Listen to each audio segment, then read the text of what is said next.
don't think I did.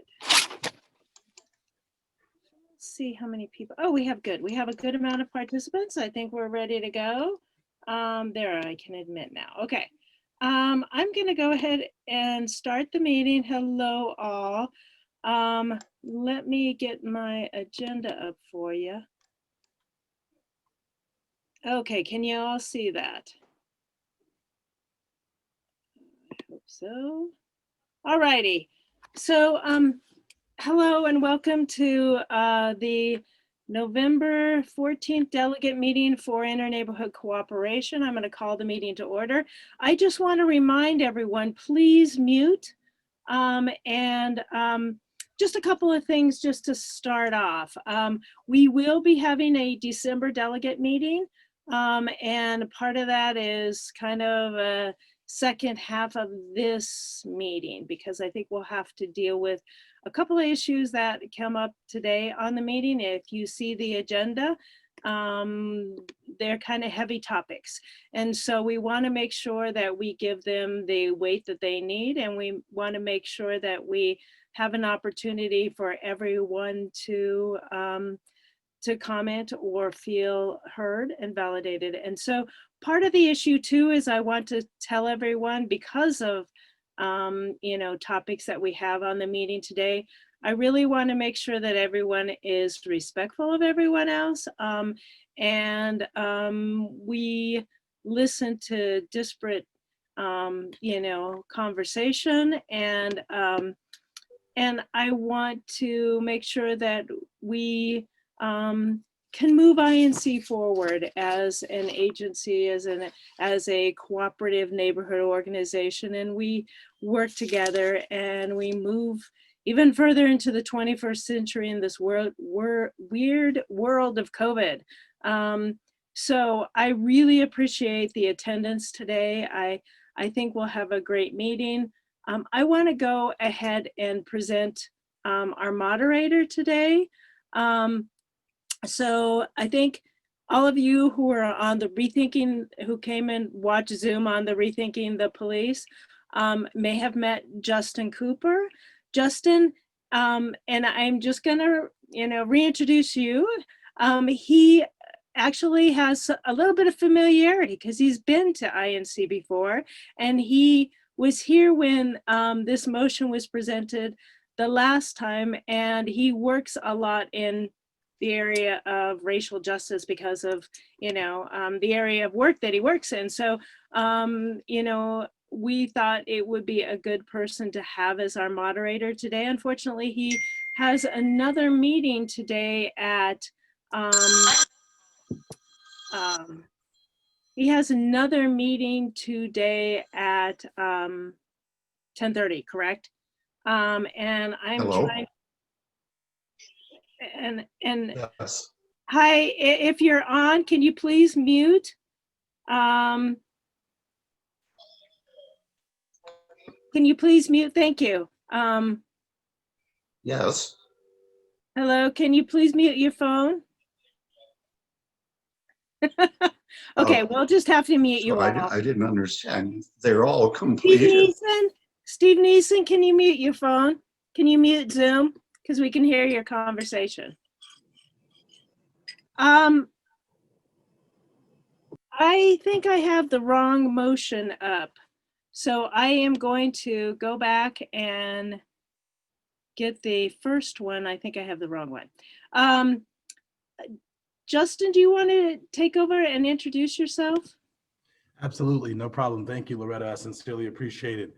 And grand rising and good morning to everyone. My name is Juston Cooper, as Loretta highlighted, and it's a pleasure to be with you this morning, serving in the role and capacity as moderator regarding the conversation on the anti-racist motion that is on the floor for the INC.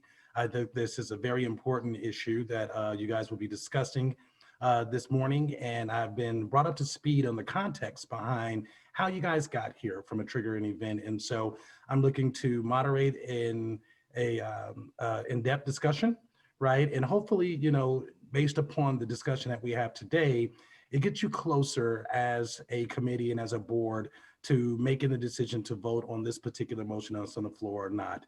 I welcome and invite, in-depth conversation, and to Loretta's point, creating a safe space for all folks to share, for people to be acknowledged and heard as we dive into this discussion, and really be thinking concretely about how this translates for you. I know that we only have an hour specific to this, and so the goal is to get to a point in time where you guys feel comfortable, possibly in reference to voting on the motion today.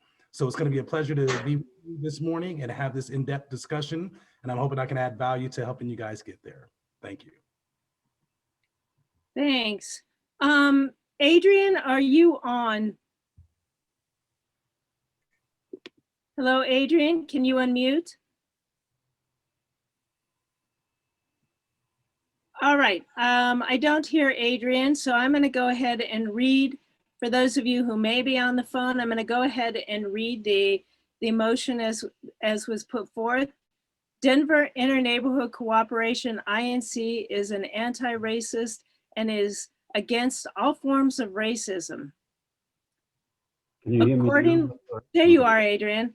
I'm just reading it briefly. Okay. Accordingly, all actions taken by or supported by INC shall be clearly shown to have the effect of eliminating racism and racially disparate impact.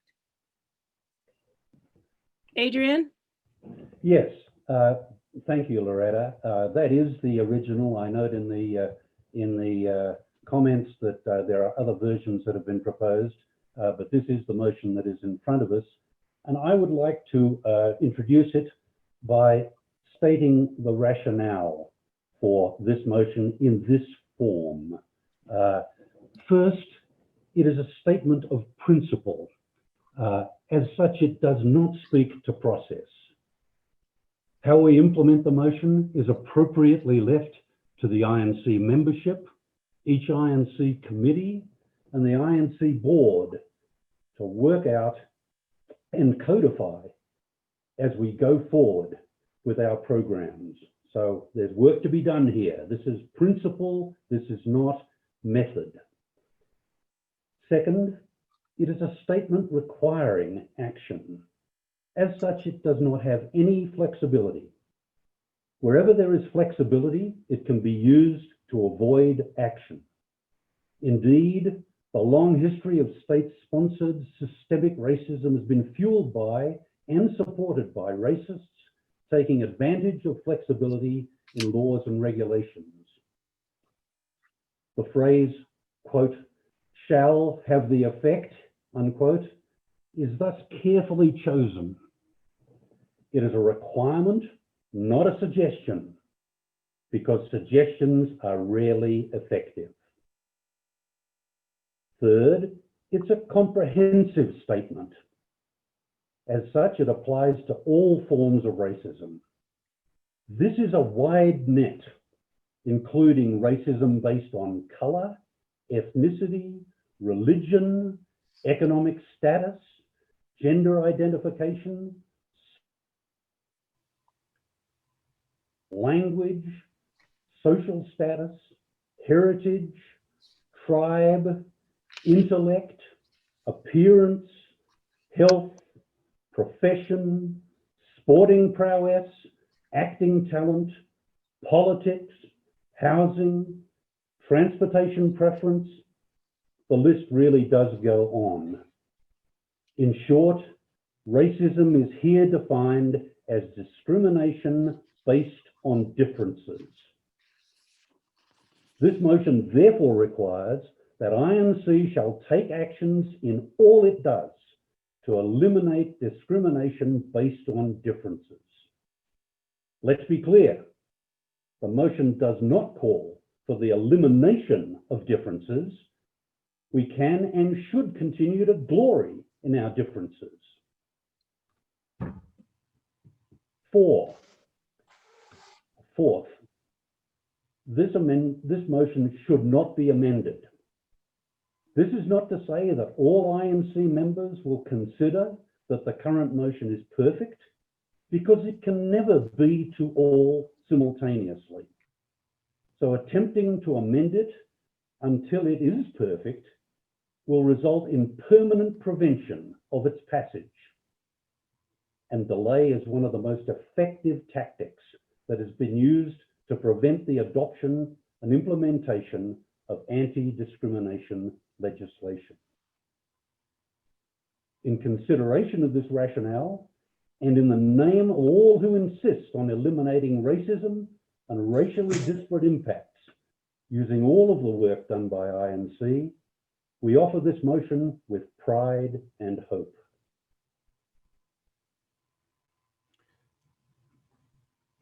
Excellent, thank you, Adrian. And does that complete the context and rationale behind the motion that's on the floor as you clearly articulated as a stated principle?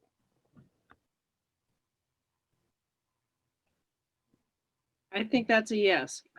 Okay. Yes, sorry. No worries, super sweet.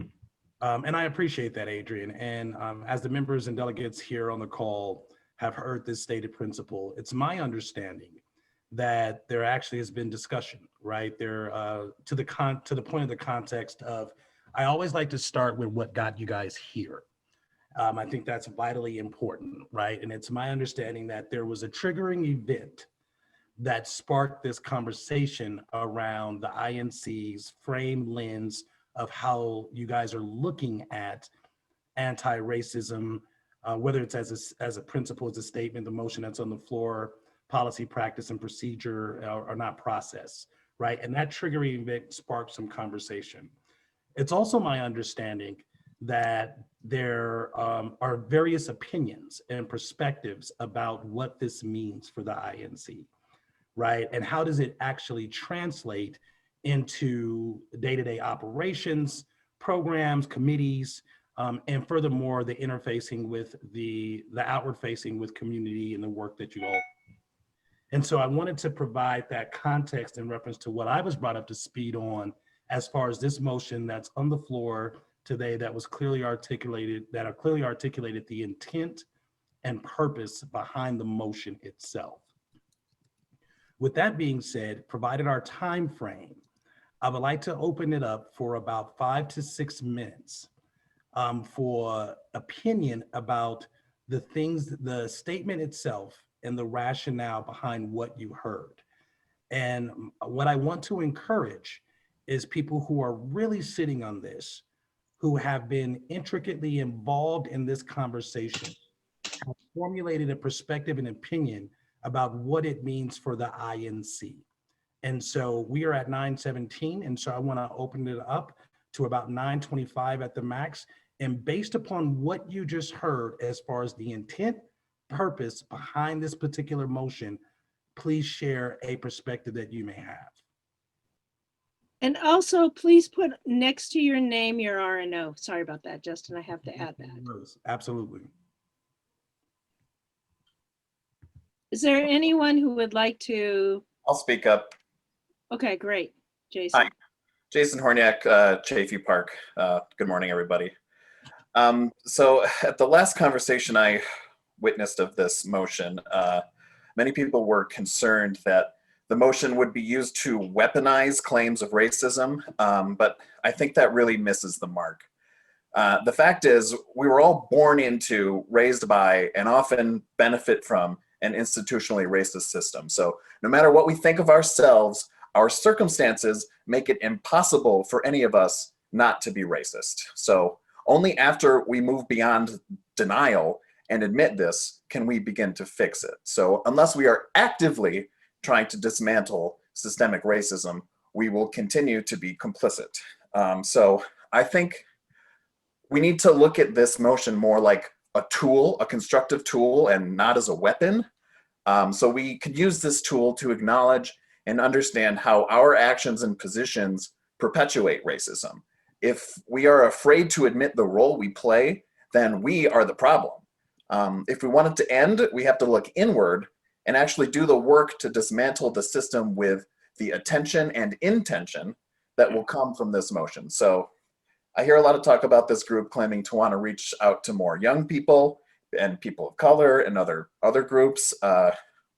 And both of these groups already kind of view INC as a little out of touch and an entrenched power structure. So I really think voting against something like this is gonna be a nail in the coffin for INC's relevance and legitimacy with those groups. So with that, thanks.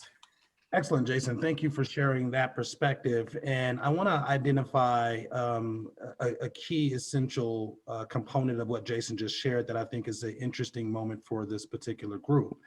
And that is there's a perspective or a concern that an anti-racism statement of such for the INC could be weaponized in reference to claims of racism. And then identifying the rationale that says, here's how this translates and how it's important, like Jason clearly articulated. Right? The impact that it could have by not adopting a statement like this, and what it could potentially do as further perpetuating a stigma as far as the INC is concerned without her facing work in the community, and more importantly, internally, how does that translate to wrestling with such a very sensitive topic? And so thank you, Jason, for sharing that perspective. I'm going to piggyback with that. I want to play to some other folks, but I want to, what Jason really helped identify for us is the concerns. And so given, provided the definition and rationale that you heard in reference to the motion, would folks be willing to share if there's any other pressing and burning concerns that you have about the statement itself? And what? Can I call on Miles? He had, he was in the chat and wanted to speak, so can I call on him? Sweet, thank you. Yes, thank you, Justin and Loretta. So I'm Miles Tangland from Congress Park, and the genesis of all this came up during the INC ZAP meetings and comments of all zoning is inherently racist. And so the point I brought up at our last meeting last month was, if anyone decides to question some of these city plans or present or challenge just how they're being done, members seem to have been saying, oh, if you're against that, it's racist because it's against building new housing, it's against construction, it's against growing the city. And my point was, they're using this term to weaponize it, to say, if you're against any new growth, you're racist. And it became a question of, no, if I'm questioning the city's plans because I don't think they did outreach or it's a good idea, it's not inherently racist. It's questioning the city and their plans and their outreach and all those other components. And again, the ZAP group was called, they were racist because they were questioning the city. So that's my concern. And we've already used the term, they've already insinuated, oh, you are all racist. And that's just not a conversation. That is just an accusation, which is very easy to do. Excellent, Miles. You raise a really good point, in reference to further elaborating on the weaponization of anti-racism or racism statements. And if I'm hearing Miles correctly, the impetus of this particular conversation is predicated on the fact that there's a perceived notion that if the INC operates in a certain function as far as zoning, as far as any of those particular policies, procedures that you guys work on, and that are against any of these provisions through the city, A, B, and C, immediately it can be coupled or bucketed as being racist, right? And so wrestling with the idea of a perceived notion that a position that you take as a board and a committee could be racist. Wrestling with the idea that it can be weaponized against the INC is what I'm hearing as far as concerns are there. Those are very key points to when we get to the end of this hour that I want to capture and highlight. We're at 9:23. I wanted to open it up for maybe two more comments around concerns. It seems like Judy has her hand raised. Judy, let's go to you next. Thank you, Justin. I think this is such an important conversation, and I'm very supportive of this motion in general. And I just wanted to, my concern is, it's partly in Adrian's introduction about making sure that we have a shared meaning about racism and the word racism, because I think there are lots of, and he gave a very broad definition in there that isn't contained in this motion, and would never be able to be interpreted as such, given how it's worded. And so I'm wondering, is it, just how we make sure that we're really clear what we mean by being anti-racist and the meaning behind that. That's my concern. And we'll go on to the measure. I do have a concern about measurement issues and how we hold ourselves accountable in the last half of the statement. But that's my first concern. Judy, thank you so much for sharing that. Really, really good point in reference to, again, concerns. It's clarity on the definition itself of racism, right? And anytime you incorporate an anti-racism statement, there's an indication that racism exists, right? That's often how it's framed and looked at. And if there's not a universal definition that you guys adhere to on racism, then what does it mean to be anti-racism? So I'm hearing Judy say that there's a slight disconnect or gap in reference to the clarity on the definition of racism itself. Secondly, I hear you in reference to measurement and accountability to this particular motion that's on the floor. And I'm capturing this for a very specific reason. So Judy, thank you so much for sharing that perspective. I want to open it up to maybe one more person that is sitting on something that is a major concern as it relates to the topic at hand that's on the floor. I know that you all already had multiple discussions around this. And so given our time frame, I'm not wanting to take us down the path of hashing what you've already hashed out. I'm more so looking to help you get to the essential core issues. It looks like Jane has her hand raised. Let's go to Jane. Let me, before Jane speaks, let me just say a couple of things. I think the majority of people say they agree with the first sentence, but they're concerned about the second sentence. And I think part of that is, we as an organization make sure that we work on issues and maybe define things later. But go ahead, and Jane, and maybe Lou, if you can after that, I think spoke up too. Thank you. We agree with the first sentence in Winston Downs. We do have problems with the second sentence in terms of measurement and clarity of what it means and how we would hold ourselves accountable. We kind of feel like INC should go back to the table with a task force to address a complete policy of anti-racism, anti-discrimination, and have a broader brush. Travis Leiker, in your former meeting, made a really good statement about having a policy that it is a broader brush and a wider lens, if you will. I think I'm paraphrasing what he said, and I thought it was very intelligently stated. So I would urge INC to not try to do this in a short time frame to make this so definitive, but go to the task, do a task force and put something more thoughtful together as a team. Thank you. Jane, thank you for that particular statement. And there's a couple of things that I heard out of that, right? And one is that the policy side of this, right? And so initially this particular statement is being presented as a statement of principle. But I'm hearing Jane say that there's a concern around it actually being codified or fortified as policy. And that in order to have an extensive or a concrete policy, that there should be some level of formal discussion, folks very put together to be very intentional about developing this statement as it translates to policy itself. I'm also hearing a consistent concern with the second sentence and around measurement and accountability, as the sentence itself insinuates action, and that there would have to be a way to measure that and also have accountability to the INC. That's been pretty consistent. Loretta, I know that you said there was one other person that you wanted to make a comment. And then I think Lou was there. Yeah, good morning, everyone. I had put in the chat this alternative resolution that I had intended to propose last time. I agree that Inc. can and should undertake a resolution to this effect, but I also have been working in the space, and for anybody who has done this work and read the appropriate materials, and I've been involved in other organizations. Ms. Mosley Brown has been working with us.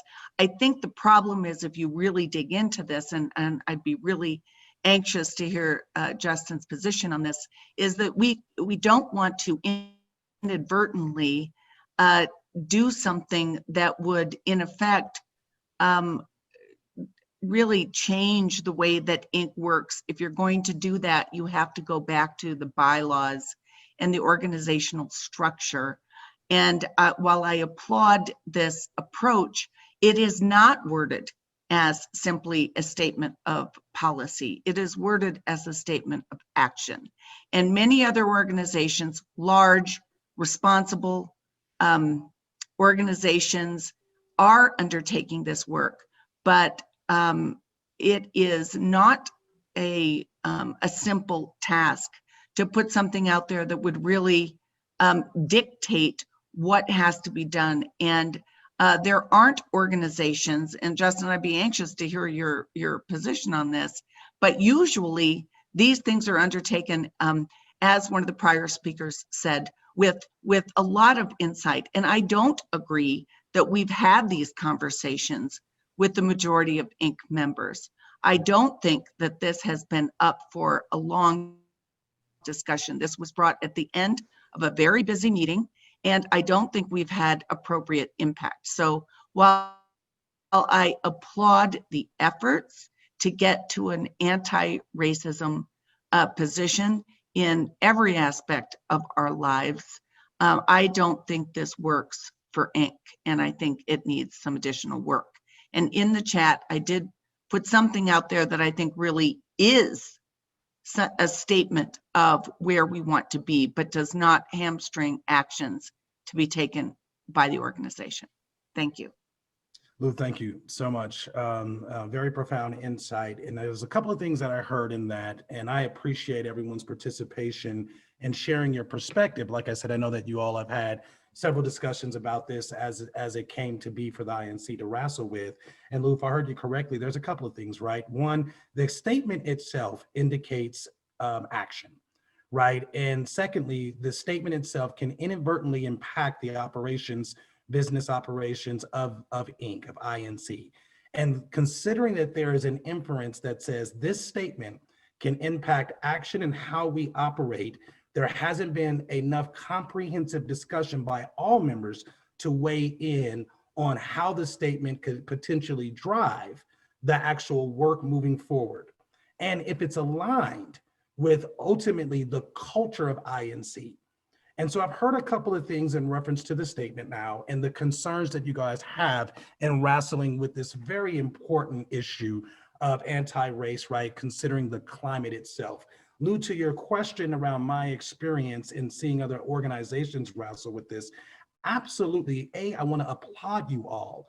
You're absolutely where you're supposed to be in having a conversation like this in this particular climate.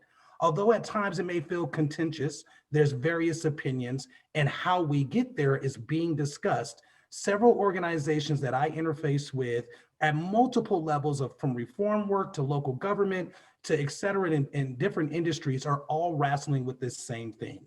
Many of you have heard it in reference to diversity, inclusion, and equity, the DEI work that's happening, right? Anti-discriminatory statements or anti-discriminatory work, right? Often coupled with social justice alignment, or often coupled with political alignment, or often coupled with individual alignment. So to answer your direct question, Lou, my perspective is that you guys are absolutely where you need to be at this point in having this discussion, whether it be uncomfortable or comfortable. So I wanted to give that context to your question, Lou, and thank you so much. I want to highlight a couple of things that I've heard in reference to moving us forward, because I want to be really intentional about honoring all of the members' time and perspective on where you think you are at. I do not believe in putting a square peg into a round hole. So forcing this discussion, although it's been expedited in a way that there feels like there's a sense of emergency around this, right? An urgency around this is important to acknowledge, because that actually drives how you guys interact in this conversation. One thing that I'm hearing about this statement is the absolutism of the language, right? There's words like eliminate racism. There's language like requirement. There's language like comprehensive. The concept of it's not amendable, right? That particular language in the discussion in the context of the actual statement lends to what I'm hearing is some angst, anxiety, or desire to understand what it means, because that language translates to action.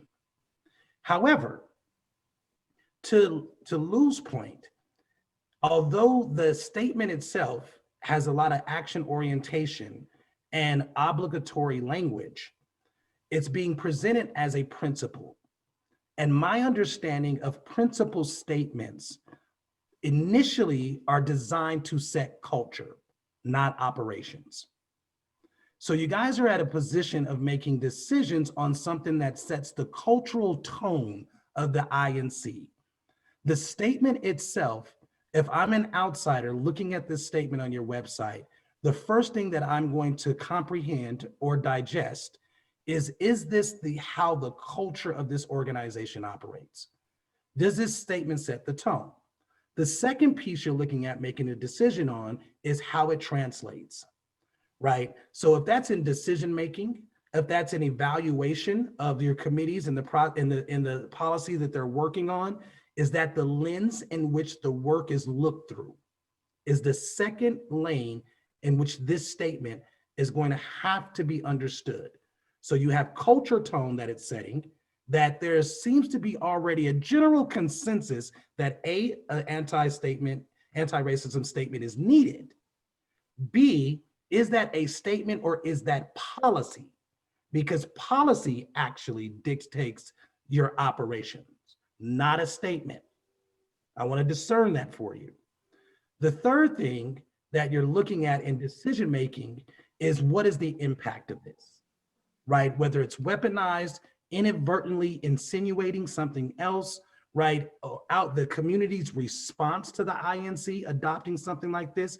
So you're looking at really 3 decision points, although it seems as though that there's actually a decision on the table or a motion on the table to vote for a statement.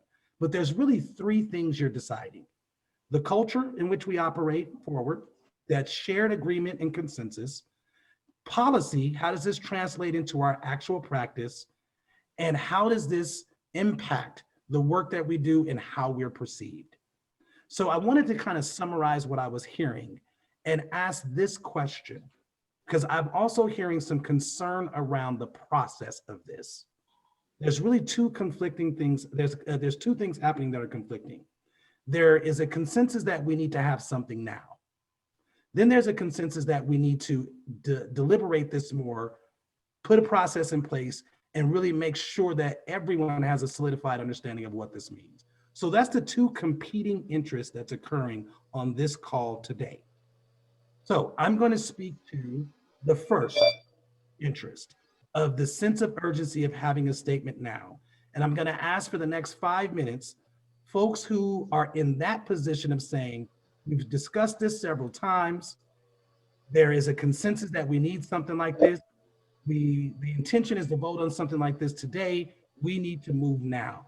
I would like to invite a few folks who have that school of thought to share for 30 seconds as of the why. And I open it up to folks who have that school of thought that a decision needs to be made now, that there's a sense of urgency. That's why it's on the table right now. If there's anyone on the call who feels that way, please take 30 seconds to share why. I see 2 hands raised, but I there's still hands raised from previously. So if you heard what Juston said, if you're for we need this urgency, I mean, we need it now. So Cecile? Yes. What neighborhood are you from? Southmore Park. Thank you. The urgency in this voting seems to be because of the voting date of the city council. And I think that changes a lot of how the perspective is for what a person thinks. I don't call this racist. I call it a question of accountability. accountability, it's very easy to make a rule and to establish a thought and to make it something that we all stand for. But then when it comes to accountability, there's no stopping it.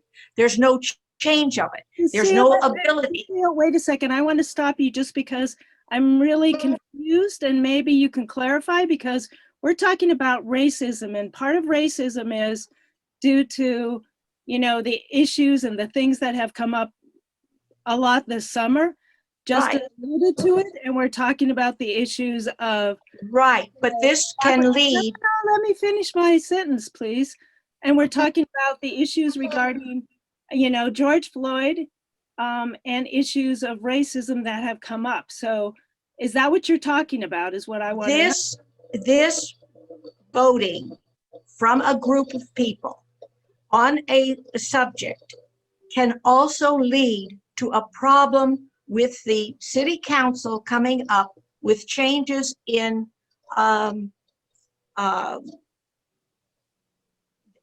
changes for communities that is not acceptable. So when we make a statement, we need to qualify that statement. And you have to make sure that when you say you're not racist and you say this, that you are ready to live by that all the way through. Cecile, you raise a really good point, and Loretta, I hear you in reference to the context of racism and this particular. The point that I hear Cecile raise is that there's a concern that this particular statement can have an impact on city council policy and how it interacts with the rhinos. Right. That's a really interesting point to consider. The second thing that I hear that Cecile is saying is that when we make a statement like this, it implies, anti-racism implies racism, right? That's the polarity of it. And more so, if there's a commitment and an accountability to saying we are anti-racism, then that has to be followed through in all actions. And there has to be an accountability to that in reference to the rhinos and how you interface. Cecilia raised really two good points as to the why of the sense of urgency in reference to the initial question of, if we put something out there, there's an urgent need right now, given the climate of this summer, like Loretta highlighted, and what does that mean for the INC? And we need to have something in place now. We're at 9:42, so I want to check in. It looks like Jane has her hand raised, and Loretta. And I want to go back to, because we're not getting the responses from the people who, you had a question that was posed. I want to make sure that we get the people who want to respond to that. So I want to make sure that we get people who understand the question, which said that, you know, and you might want to repeat it, is, you know, why the urgency? Clearly, you know, I'm going to put my 2 cents in just now, because part of what we want to do is make sure that INC has a lens, and I'm going to talk about what INC does. I'm not talking about the city, because this is for us as an entity, and INC wants to put something forward, my assumption that, you know, that we have a reason for putting this forward. Got you. Interesting point, Loretta, for sure. I know you can see the chat. I actually cannot, and so thank you so much for. It's super helpful. I pulled it up now. But you said that there's a few other folks. I know Jane had her hand up as well. There's a few other folks that had comments. We're at 9:43, so I want to definitely take a few more comments. If you can kind of limit your comments to about 30 seconds. And the question on the table is that there is a school of thought that something needs to be done now, and there's a school of thought that this needs to be processed and actually go through a more rigorous process to land on where you guys want to be. And I'm speaking to the audience that feels the sense of urgency to have something now, asking for comments on why you think we have to have a statement, or, and I'm going to frame it as statement, not policy yet, a statement now in reference to INC perspective on being anti-racist. Okay. And is there the folks? Jason is on, and then Christine after that. But Jason, go ahead. Yeah, Jason, Christine, and then Jane, because Jane had her hand up as well. So let's go. With Jane Potts? Jane Larmer. Okay. So I'll keep it real quick. to addressing the need for it, the urgency for it to happen now. Delay and things like this is a tool of power. Racism is a tool of power. We're trying to dismantle these power structures that already exist with a statement of purpose so that we can move forward to working on them as soon as possible. So worrying about how this would affect the way INC works and changes the operations, that's the whole point of this. We want to change it. Like that's the whole idea behind this. So being afraid of that is the problem. Jason, thank you for that feedback. I heard two things in that. The delay is a tool of power and the fact that we want to work on this. We want to change it. And there's an interesting operating assumption that there's a collective desire to change it. It's my understanding that currently this particular statement, principle, or policy does not exist, right? I think I presume that you guys have a policy manual that, outlines, any of the mandated discriminatory policies that you have to have as an INC, but it sounds like this is a new development is what I'm hearing, and that there is an operating assumption that we want to change this. I just want to touch base on that, Jason. I think we had, who was our next person, Loretta? Christine. Christine and then Jane. Thank you. Good morning, Jason. Thank you for being here again. Couple things. I agree there's a sense of urgency, and actually the sense of urgency, you didn't see it in the chat, but that's why INC put a statement out almost in June after George Floyd's murder. And it's not like we're, tunneling in and don't see this urgency, but I have a lot of experience with seeing both sides of an equity lens. And I think that we won't be able to do that fairly. And I put a lot of examples up in the chat, which you probably can identify with, like slowing the speed limit down to 20 is plenty. There were two people on the chat last time who explained how that could result in additional enforcement against people of color who are already being stopped in an overly discriminatory way. These things are complex, and I've also asked the board for 3 months to start doing the internal work, and we haven't done it. So I think it has to start there. It has to be internal, external. And I guess I just don't see that second sentence as doing anything but being, I know you used, I can't remember the word you keep using, but what I really think it does is stops the thought process, stops us from really looking at what we're doing as an organization, from helping our RNOs look at it. My RNO has spent a lot of time working with someone on this. And I think we need to help other RNOs address racism. And I think what you did at the last forum is exactly what we need. But this takes time, it takes love, it takes listening. And I think that's important to put into context here. Got you. Thank you so much, Christina. I sincerely appreciate that. Like you said, there's probably several RNOs that have been working on this individually, and also looking at the sense of urgency around that. There was a statement that was already put out by the INC to the public in response to the George Floyd issue, right? That really put the INC in the public eye around this conversation.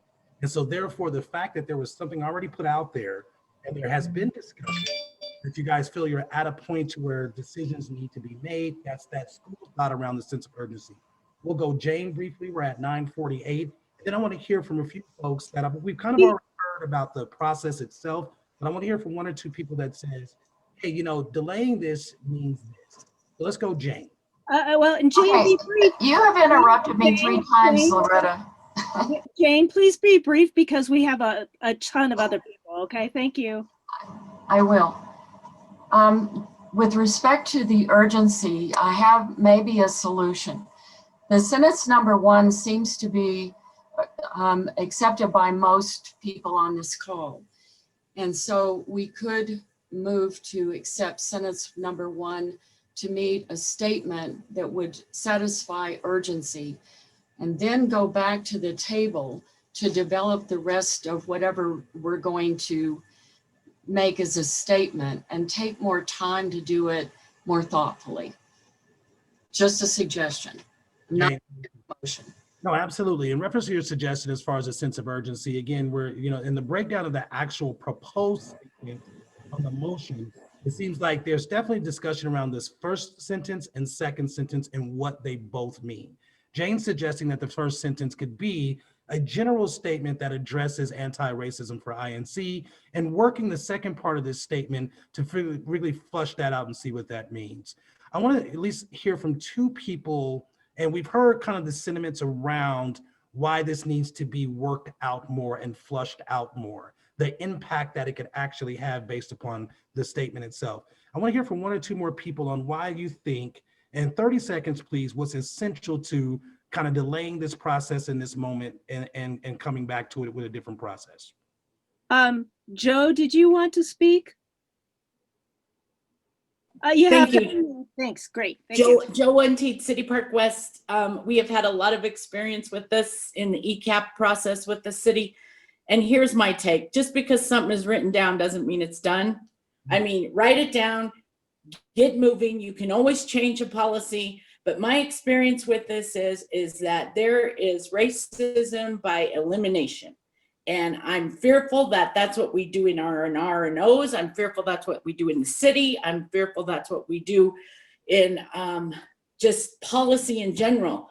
And what I noticed from my own involvement of trying to get very involved with this in City Park West and involve minority and underrepresented communities is get ready for the backlash, because you're going to have to delve into police issues, policy, zoning, homelessness, division, non-representation. We have a heck of a time getting people to even trust to get represented.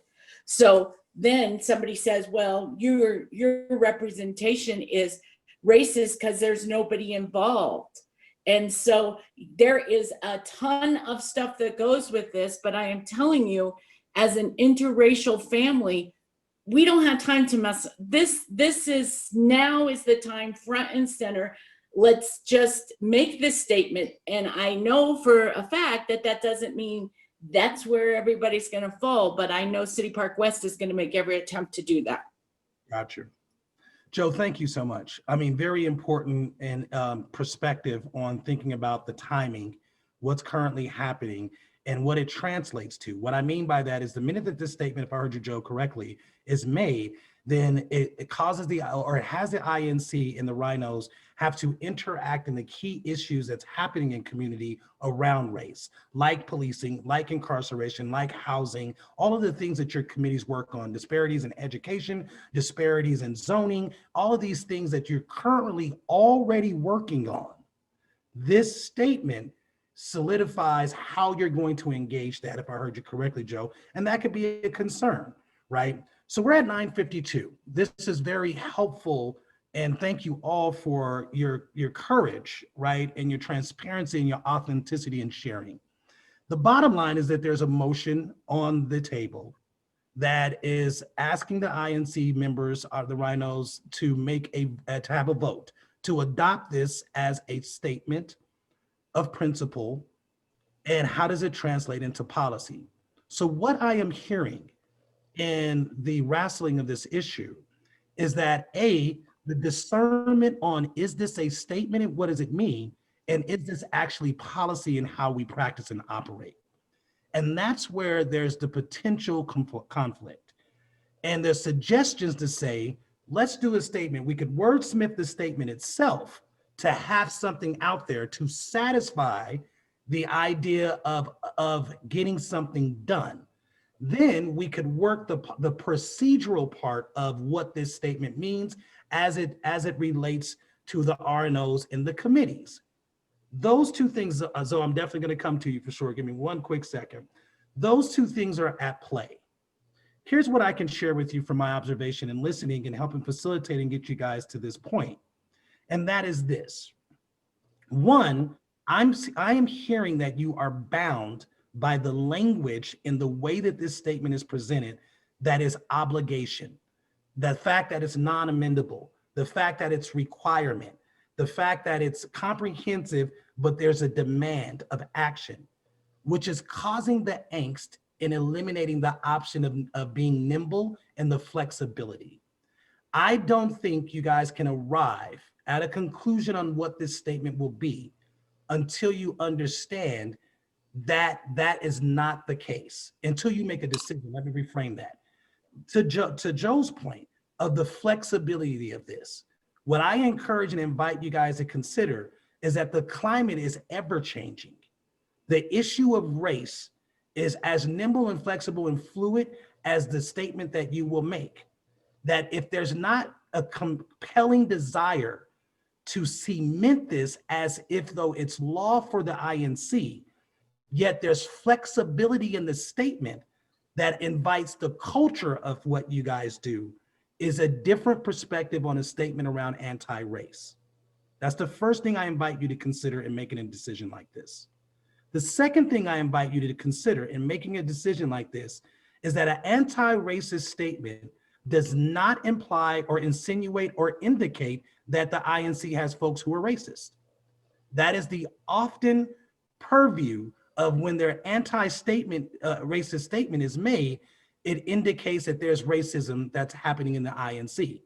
Now, you all have the experience of what's occurred that has caused you to have this conversation, but it does not reflect on the INC as an organization by putting an anti-racist statement out that there's an acknowledgement of racism that happens in you guys' day-to-day operations. Only you know that. The third thing that I would offer in order to make this decision is the earlier point of the, let's get directly to the nuts and bolts of the statement itself. There is not a consensus around the language of this statement. And my understanding is that there is concerns that the more you work the statement, the more it gets watered down.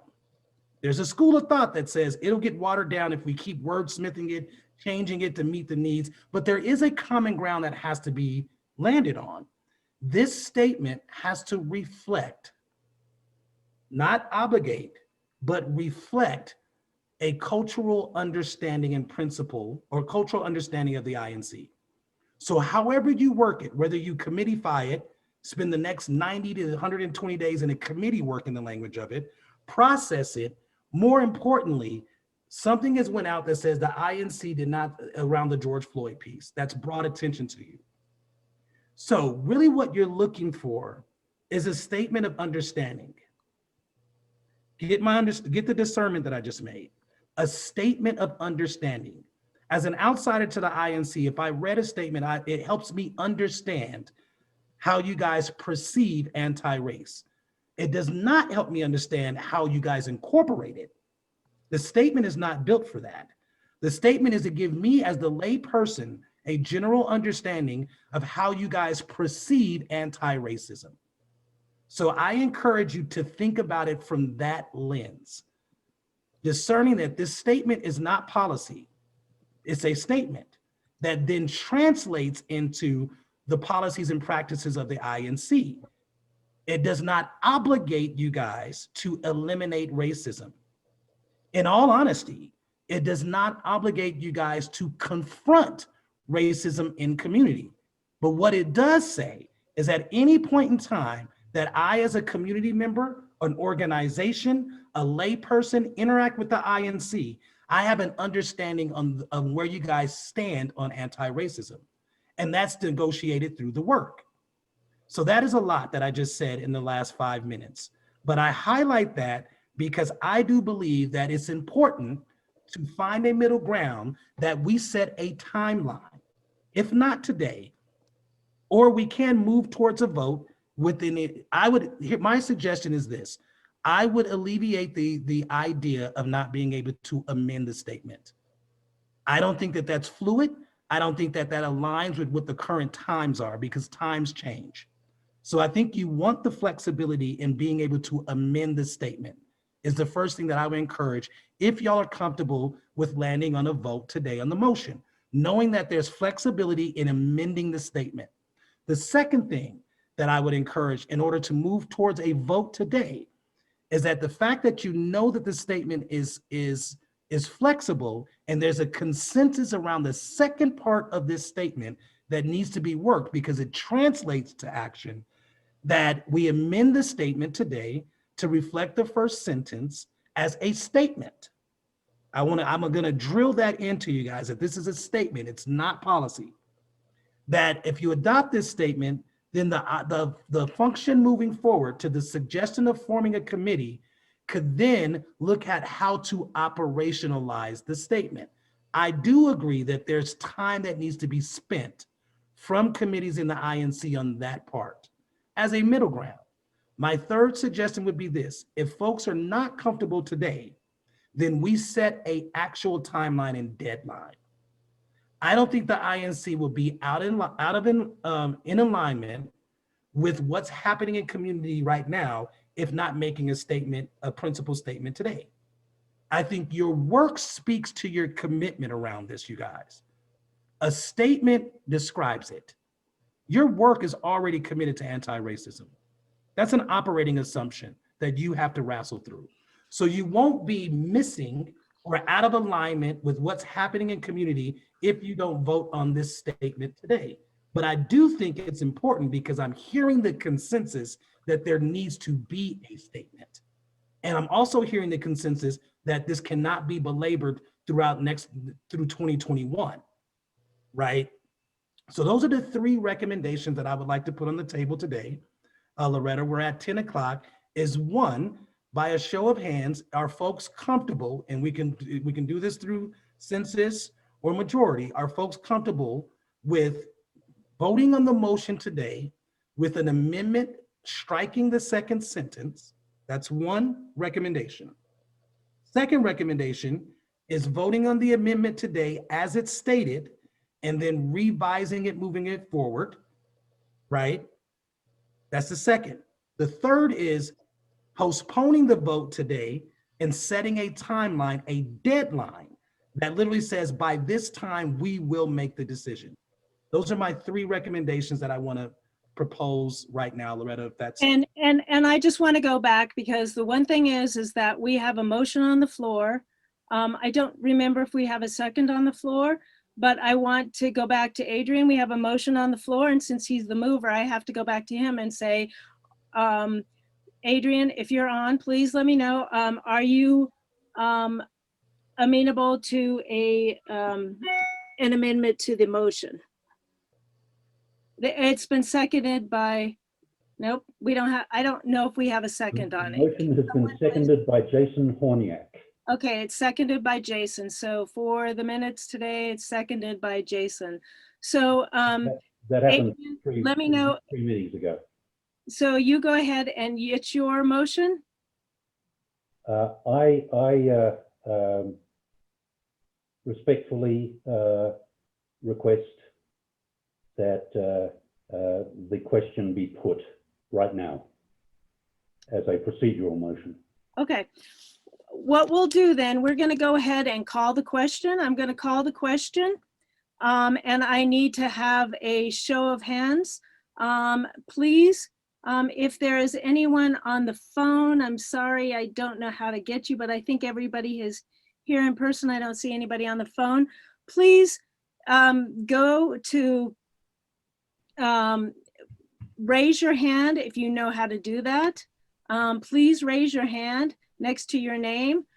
You can call that up and raise your hand and put your hand forward.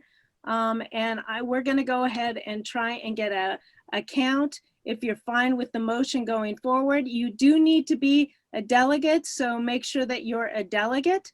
Those non-delegates are not able to vote on the motion today. So I want all those in favor of Adrian's motion. I'm going to put that back up on the screen. I'm going to read it briefly, and please raise your hands. Madam Chair, point of order. Yes. We are voting, I presume, on my motion, my subsequent motion to call the question. Is that correct? Sorry. Yes, we're calling on your motion to call the question. So that's where we are right now. So it's calling the question for a vote right at this moment. So go ahead. I put it back up again. As is, right? As is. Denver Inter-Neighborhood Cooperation INC is racist and is against all forms of racism. Accordingly, all actions considered by, taken by, or supported by INC shall be clearly shown to have the effect of eliminating racism and racially disparate impact. The other thing I want to share is that if we go ahead and vote on this, we will have a committee to go and how we will enforce it. So that will be in addition to that. So this would be that. So calling the question, I just want to see hands raised.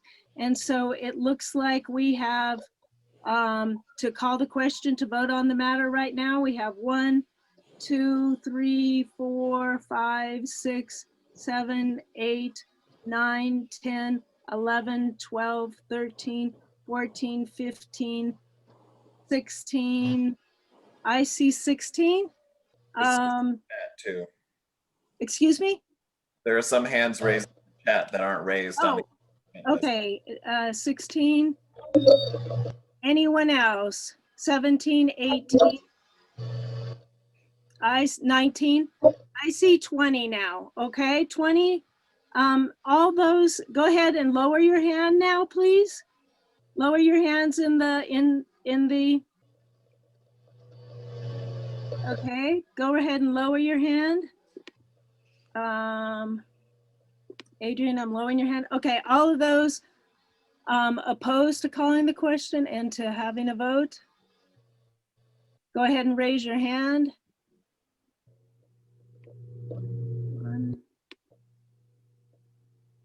I'm not clear on what you're asking us to vote on. Whether we're voting to accept the motion as is or voting to not accept the motion as is. And whether we're going to vote on it.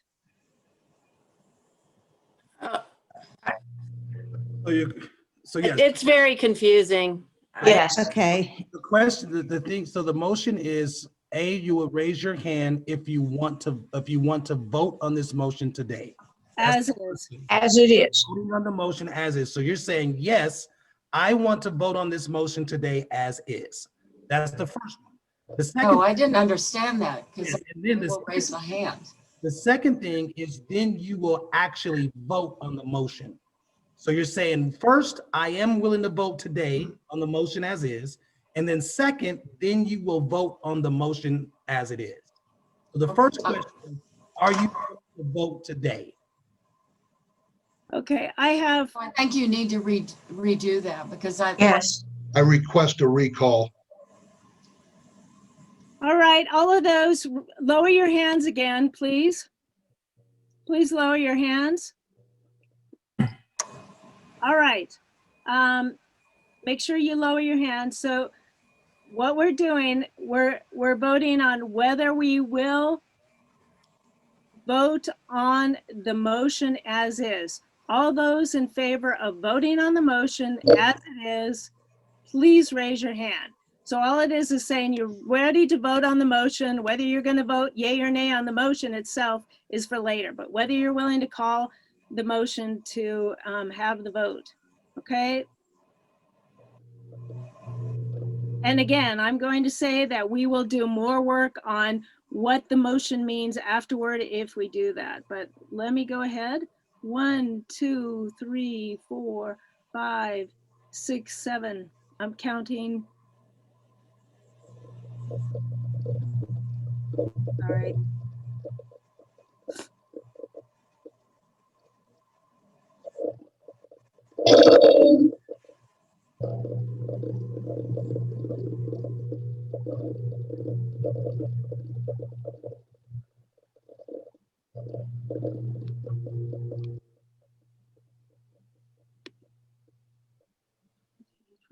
Okay, I have 21. All right, and make sure it's delegates. Okay, go ahead and lower your hands, please. Lower your physical or your virtual hands, please. Okay, next, all those who do not want to vote on the question. So all those voting no now, please raise your hand. It's appearing as. Could you be clear what it is? What we're doing is we're voting on whether we're going to have a vote on the motion as it is. So whether you would like to have a vote today on the motion, that's what it is. Okay, I'm counting now. So those raise your hands, make sure if you voted yes, you lowered your hands. All those voting no, raise your hands.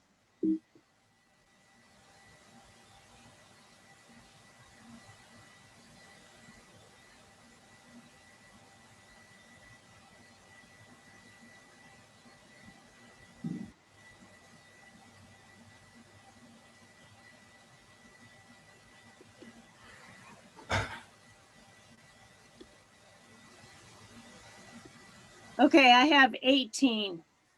Did you count the ones on screen that had? Yes, I did. Okay. So I have 21 to 18. Anyone abstaining? Please lower your hands right now if you voted no, but anyone abstaining? Abstentions, please raise your hands.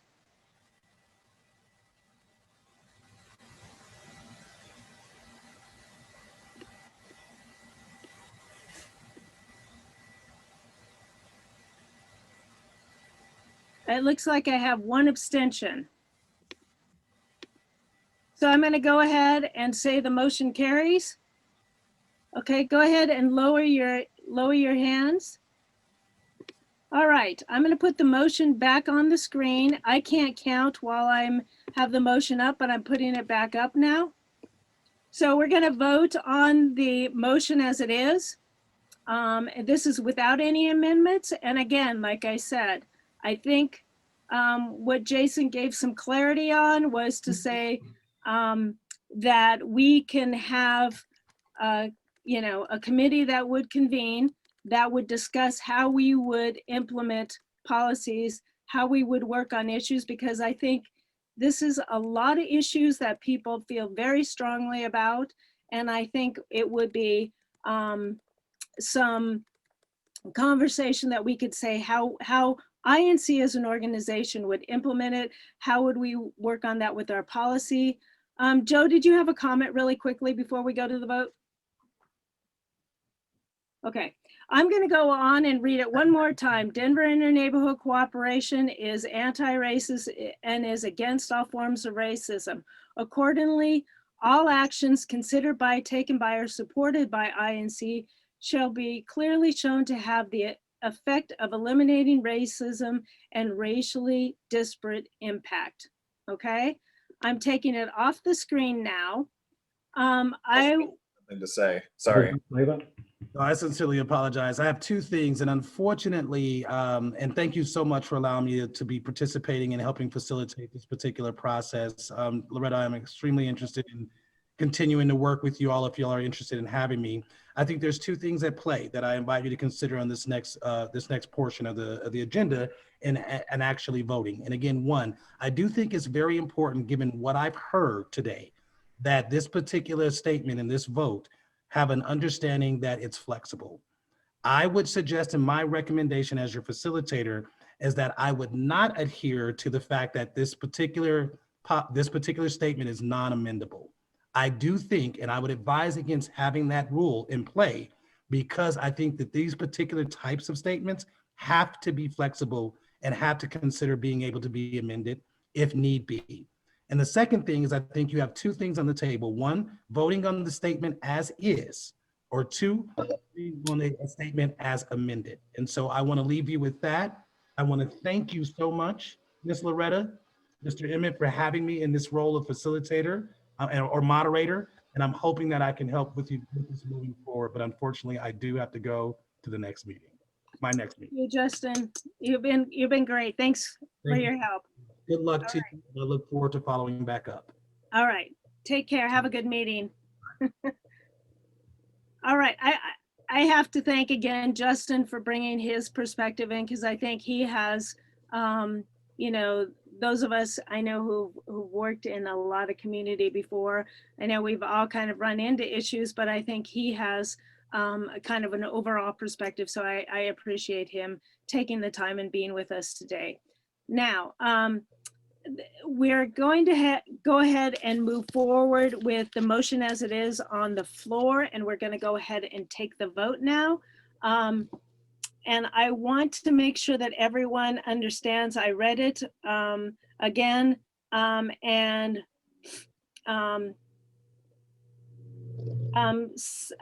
someone, Shruti, go ahead and add a comment. Shruti, I want to just get you to say that in there a minute. Yeah, so the one thing I wanted to say was, and I think we're kind of missing this, and I think the issue is understanding the parliamentarian rules, but in general, the comments and the rationale Adrian gave aren't really in the motion itself, meaning the motion does not say, and TikTok, the game is locked, this can never be addressed again. it was his motion that he didn't want changed or amended, meaning he wouldn't accept an amendment to the motion now. But to Justin's point, this can always be amendable just through our process. We can have any bylaw, any rule, anything we do, someone can call and put a motion in place to amend it. So let's just keep that in mind. It's always amendable in the future.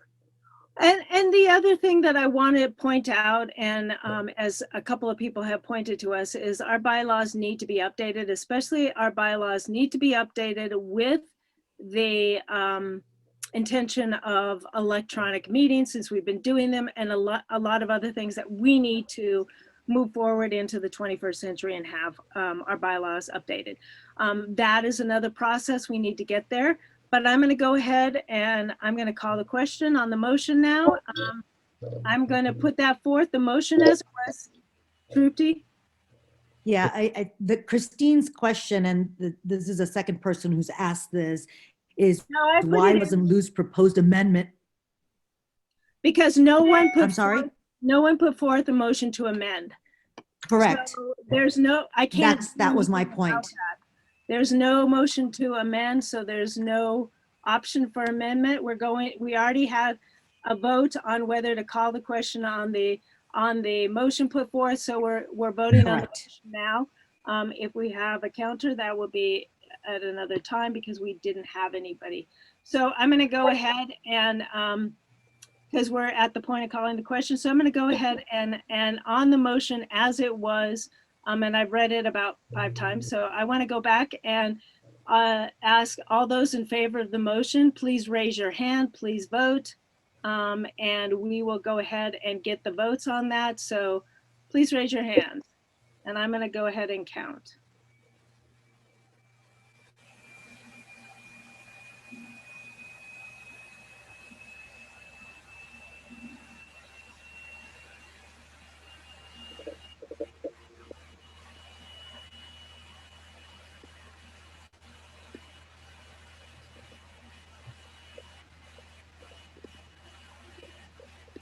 All right, hold on just 1 second. I got to count the people with your hands in the hand. Okay, so.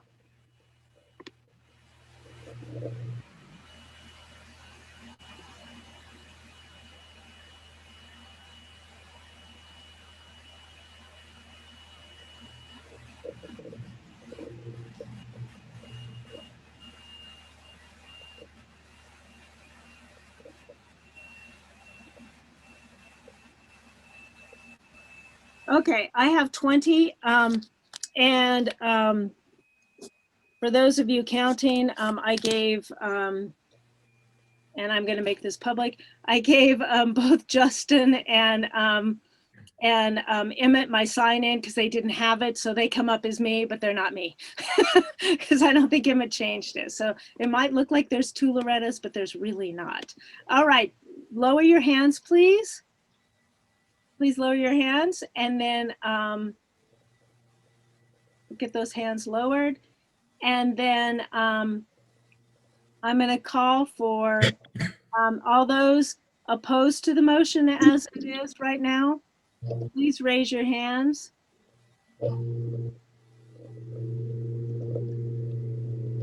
And I think, Joe, you were up twice, so I don't know which one you were voting for, so I want to make sure. Okay. All right, all those opposed to the motion as it is?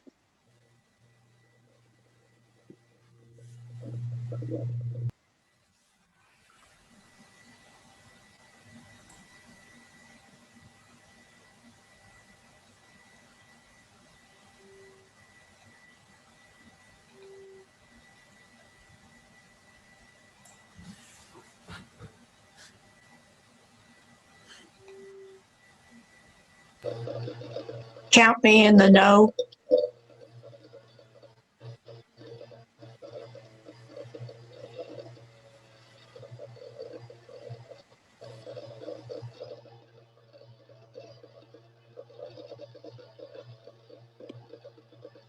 Count me in the no. I hear you. You're counted. You. Okay, we have 22 against. Okay, any abstentions? Please lower your hands, everyone. Any abstentions at this point?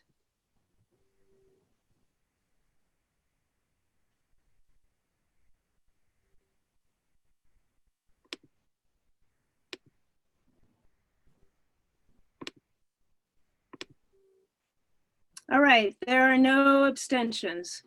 So the motion fails. Because we're lack of time. And again, we knew this would be a issue that would be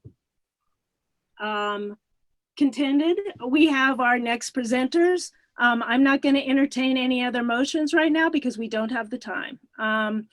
So we're going to bring it to our next meeting in December. So you're going to have to hold off until December. So if there's a motion, then we'll need to do that then, or we can hold it till the end of this meeting. I don't know if people want to wait and break into your lunchtime today, but that is an option. But I have to, we are already a few minutes late for our next presenters. So I want to go ahead and go to the next one. And I see there's motions for a statement that I don't think everybody's read. We're going to hold on to that till the end of the meeting. So we'll keep that in the chat. Again, the motion was 24, 22 against, and no abstentions. So that was the vote I had. And if our recorder got different numbers, please let me know. I'm going to go ahead and do a quick introduction. I'm going to put, we'll go ahead and go back to the agenda briefly. And so let me just say what we have next. She's been very helpful. All right. I really want to thank everybody, and I hope that you will attend some of, and now we have that great option if you can't attend the meeting in person. And I think the nice thing is, if you can't do it all at one time, you can watch an hour here, an hour there on Zoom. You know, you can come back and they will be posted on our website so you can go back and watch meetings. Please go back and watch our panel on the rethinking the police, because I think that was very, very informative. But I think every committee is putting forth some really good information, and I think we really need to keep and give them applause because it's been great.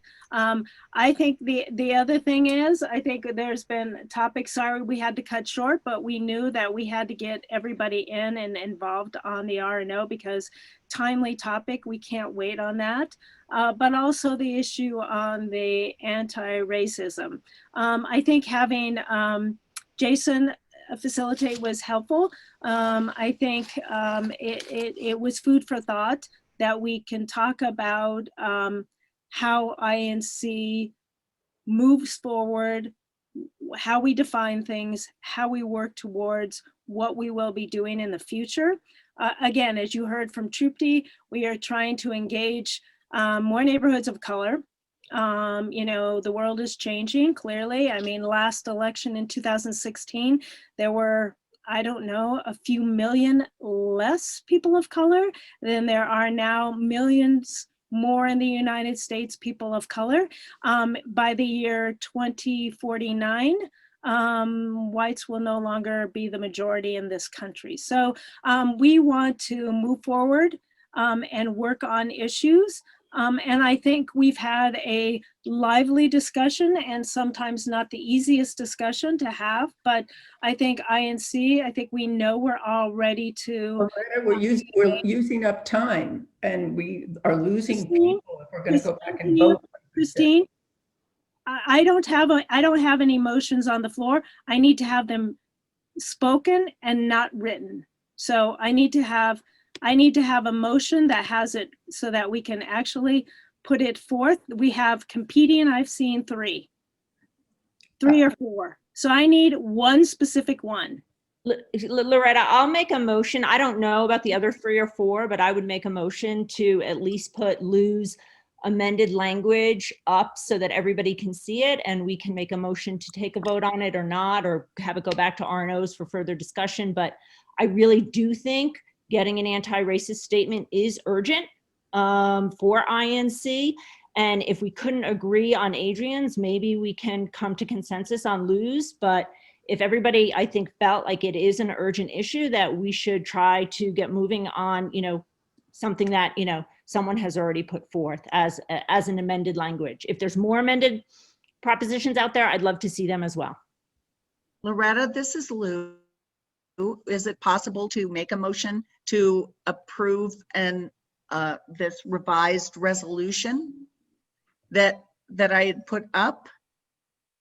This is what And I I have. can I'm put going to it- go ahead. Can I read it for you, or do you want to go ahead and read it yourself?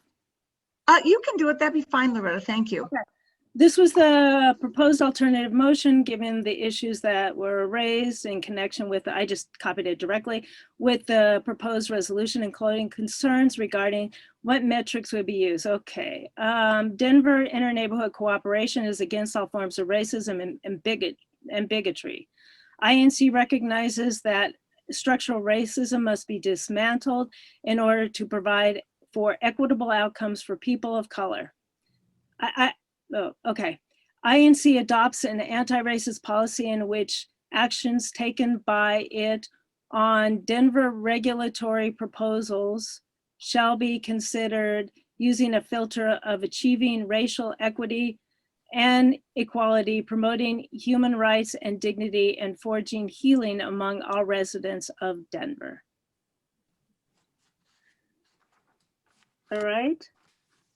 And I think in the chat, there was somebody who had seconded that, but if you would like it, I would put it out there for I whoever would need did. to have it, whoever seconded it, do you want to second it again? I'll second it again. And who is that? It's Trisha Schmid. All right, so we have a motion. Do we have a second? Has everybody had an opportunity to look at that? They're looking at it now. I see some shaking heads. No, I haven't. So we'll let people read it for a moment.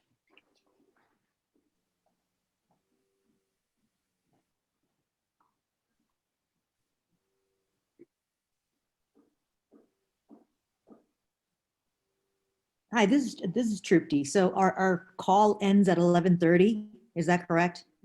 I actually have agenda going until 11:45. So. Okay, sorry. Thank you.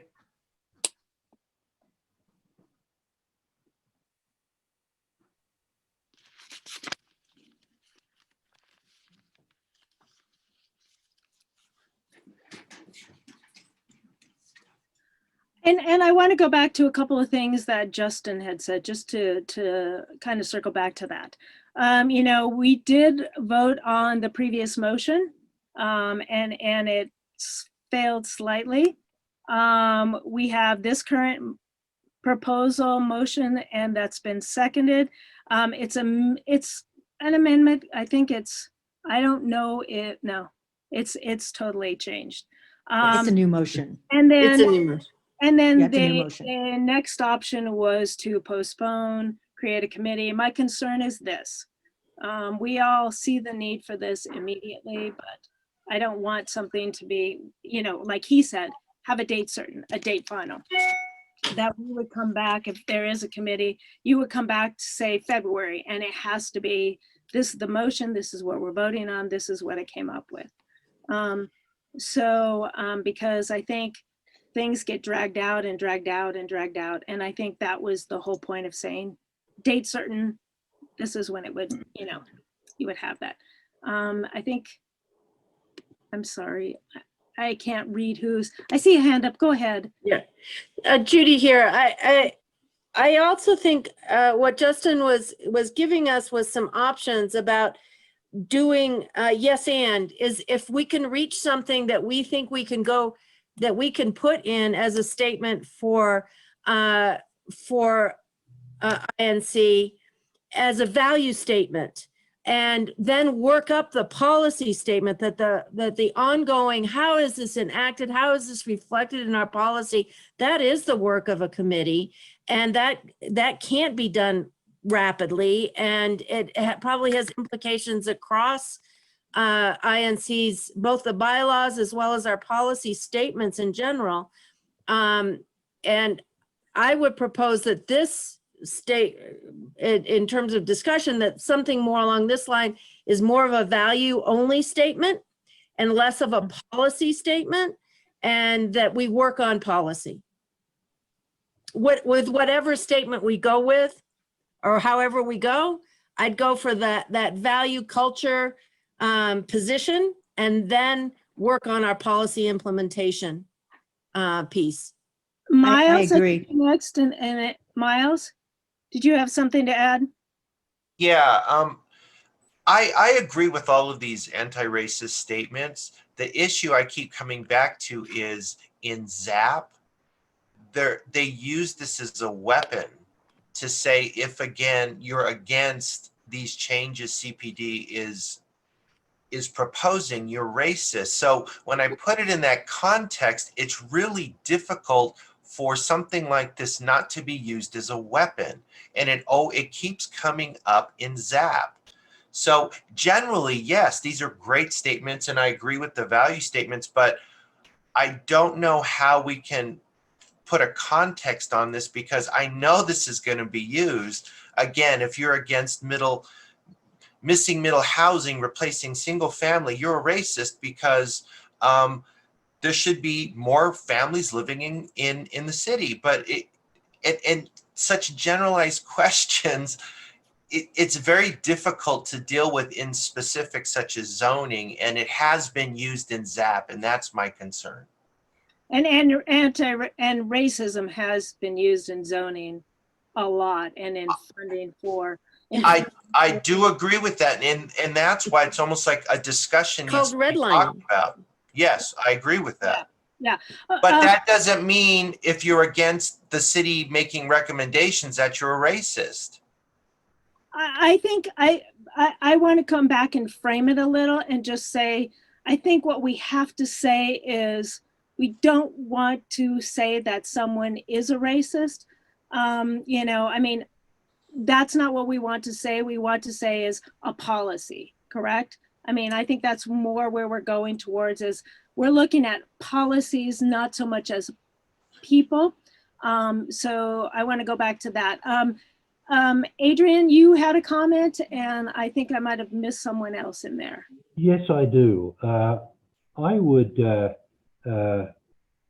hearing the discussion today, and hearing your comments and Jason's comments, I think it's pretty clear that everybody at INC on this call was in favor of the first sentence of my motion.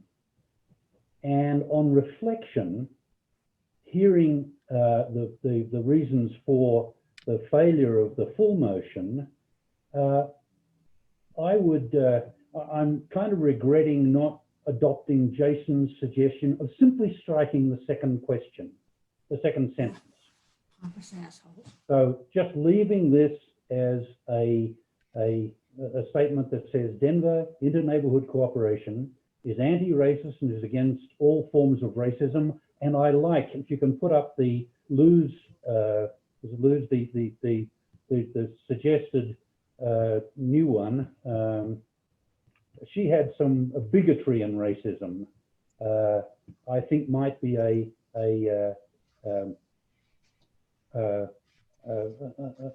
good addition to that, and I think would set the ball rolling, which, to be frank, was all I was trying to do, trying to get us to go from, as Miles says, accusing each other of being racists, and I've been accused of being racist in those ZAP meetings along with others, and probably rightly.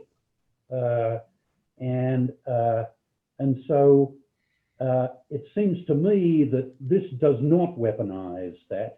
It's just a statement of position, completely devoid of process, anything else. It just says who we are, and we get to take it from there. And if the current mover and seconder would be interested in adopting that as a friendly amendment. I would be happy, and I think it gets us going.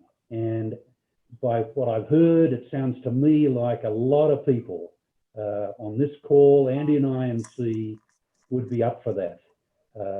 And we can then use that as the springboard for, you know, perhaps even an actual anti-racist committee in INC. I see Trupti nodding her head. She's volunteering to chair it. I can't. And so that we can move this forward. You know, I'm devastated that what I did moved it back, not forward, and I'd like to atone for that, please. Thank you, Adrian. And Trisha, I think you had a comment, and I don't know if I missed someone else. Sorry, when I'm sharing my screen, I can't see everything. I'm sorry. Oh, no, I apologize if I'm out of line, but this is Trisha. So I would concur, you know, I'm aligned with that. I think it is super important that Inc. make a statement, or, you know, somewhat urgently, that we are against all forms of racism and bigotry. And I would even maybe go a step further and say, maybe we take the second sentence of Lou's thing too, which says Inc. recognizes that structural racism must be dismantled in order to provide for equitable outcomes. And, you know, and then leave, if everybody's, you know, around the word policy and legislation, and to form that committee and figure out how we want to implement processes to back up, you know, our culture statement. That's just my 2 cents. I appreciate that. And that seems like because in that last sentence seems to go more into what a committee might come up with too. I think it's Jane Lorimer, and then I think Trupti's next. Thank you. I did make a motion which was accepted. Let me read it, if I can find what I actually said here. Well, I make a motion to accept the first sentence in Adrian's original motion, and to have you assign a task force to come back in 90 days with an expanded version below that. And it was seconded by Meredith Crease of Brunn. Yeah, sorry, when I'm sharing my document, I can't even get the chat. There was, and thank you, Jane, for that. We have this, I kind of put these two together, the first and the original and modified, and the second sentence. And I know that Trisha approved that. Lou, you made the motion. I don't know, that it sounds like this is a friendly amendment. What? I absolutely agree, and especially with Mr. Brown's point in terms of just getting something going. And I would be absolutely open to a committee to figure out implementation. I think that's the real issue. If the friendly amendment is that would be as follows: Denver Inter-Neighborhood Cooperation, defined as Inc., is against all forms of racism and bigotry. That there was Trisha's next point was whether we include the second sentence, which reads, Inc. recognizes that structural racism must be dismantled in order to provide for equitable outcomes for people of color. That starts getting into real action. And if this, I would be open to a friendly amendment to include just one and take it to the second, or to include both of those. I do think that we are at a time, this is our time to stand up and actually do something to provide real change. It's how we do that and how we make a statement. I think both the first and second sentences can stand for who we are and that we embrace that change. I think the first sentence, frankly, is a little duplicative of what is already in bylaws. I think adding the second statement goes a step further in saying, we are really going to do something to look at making change. So my request would be to include in the friendly amendment the first and second sentences, and then embrace the many comments of the delegates here today to put together a task force to go the next step and to provide some guidance on how we do that. Okay, great. And I'm going to take this off the screen a minute because I can't see chat. Sorry. I just, so I don't know if there's anybody else who feels, oh my goodness. I missed a lot of The original motion was from Lou, but seconded by Tricia. Does Tricia accept the friendly amendment? But it needs to be retyped because it's two different ways. No, I typed it. I made it. I just put in the chat the revised one that would include just the first and second sentences. Right, it was on there. And There's a slight difference in that the INC is anti-racist and is against all forms of racism and bigotry. I think we need that first sentence along with the second sentence as well. I think the third sentence is what we may want to just modify slightly. However, I think in terms of the action piece, which is saying that we will be considering everything we do using this filter, I think that's appropriate still. And from that, we can come up with the actions. And I know, Loretta and I talked about this, Adrian and I talked about it.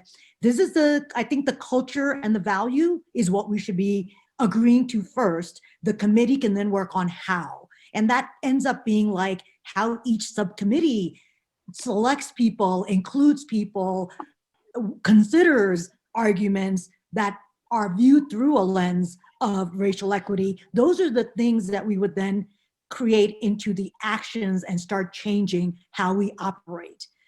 So I think that Lou's is fine, except there's maybe a word or two in the third sentence to tweak.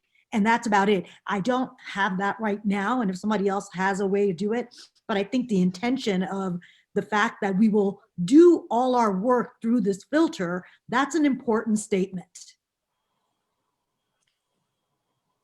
I think that was my disagreement with Adrian's because of shall be clearly shown, which I just do not even know how we would do and would tie our hands. But to say that we will view everything through a filter of this gives us an opportunity to then implement real changes that we can actually incorporate. Would you be open to having that further discussion on the third sentence with further input at a later time and be amenable to the revised motion with the first two sentences? I would be. And I think the thing is about having, what I'm hearing is having the statement, our bylaws don't really say we're anti-racist. It says we're, it says it in different language, right? So I think the thing is what we're talking about is at a later date, go into those action pieces that are in the third and fourth sentences of here that I've just put down below. But I think, it's between these two. One says Denver INC is anti-racist. One does not say we're anti-racist. Says we're against. Except that's where it gets difficult, Loretta. You don't have a common definition of anti-racist. That's why saying against all forms of racism. But then we don't have it's just a loaded word. You got to unpack what that means. And that is what's going on all over this country in terms of defining what that means. So using it as a common definition in a statement like this, in my opinion, is problematic. Well, it's also problematic then in if you're saying that, then defining racism and bigotry is also problematic. So the question is this, because no, not so much. but the thing is that what it's saying, we're against things, but it's not saying we as an organization are anti-racist. That's the point that I want to come back to, is we need to say that we are this, not just from what we said before, but it's like, yeah, we're against these things, but this is saying this is who we are. So if you have a different way to say that, then that's what it is. I mean, it's saying, yeah, we're against these things, but it's like we as an organization are saying that we are anti-racist. Yeah, but that's where I think all of the comments to date have been directed to, what does that mean? And right now, that is the loaded question, and that gets to policy, and that's what people are working on.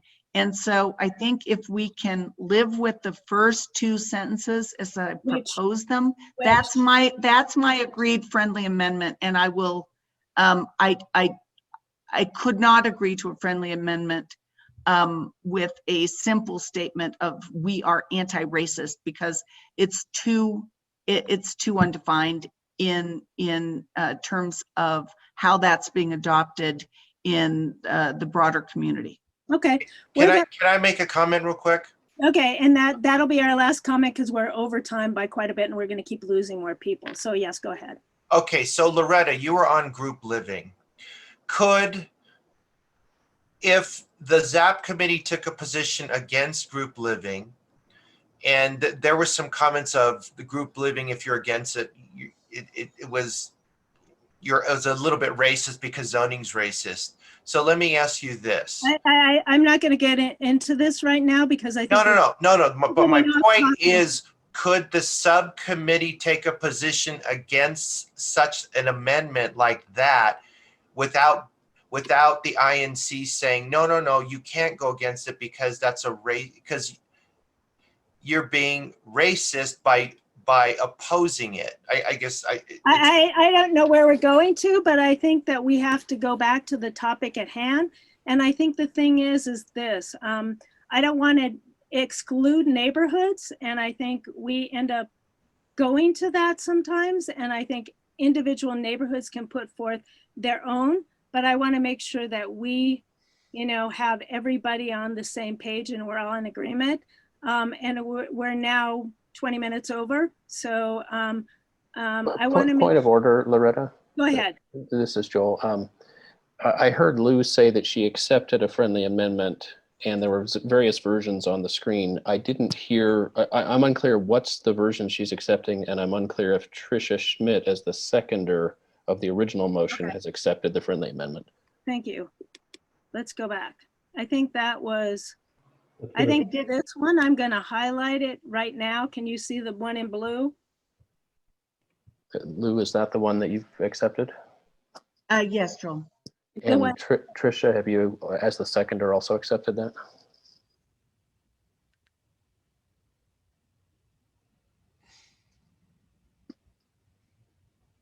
Is Tricia still here? She may have left. Wait, no, I'm here. Sorry. Can you hear me? Yeah. Okay, sorry, I had to plug my computer and I was losing battery.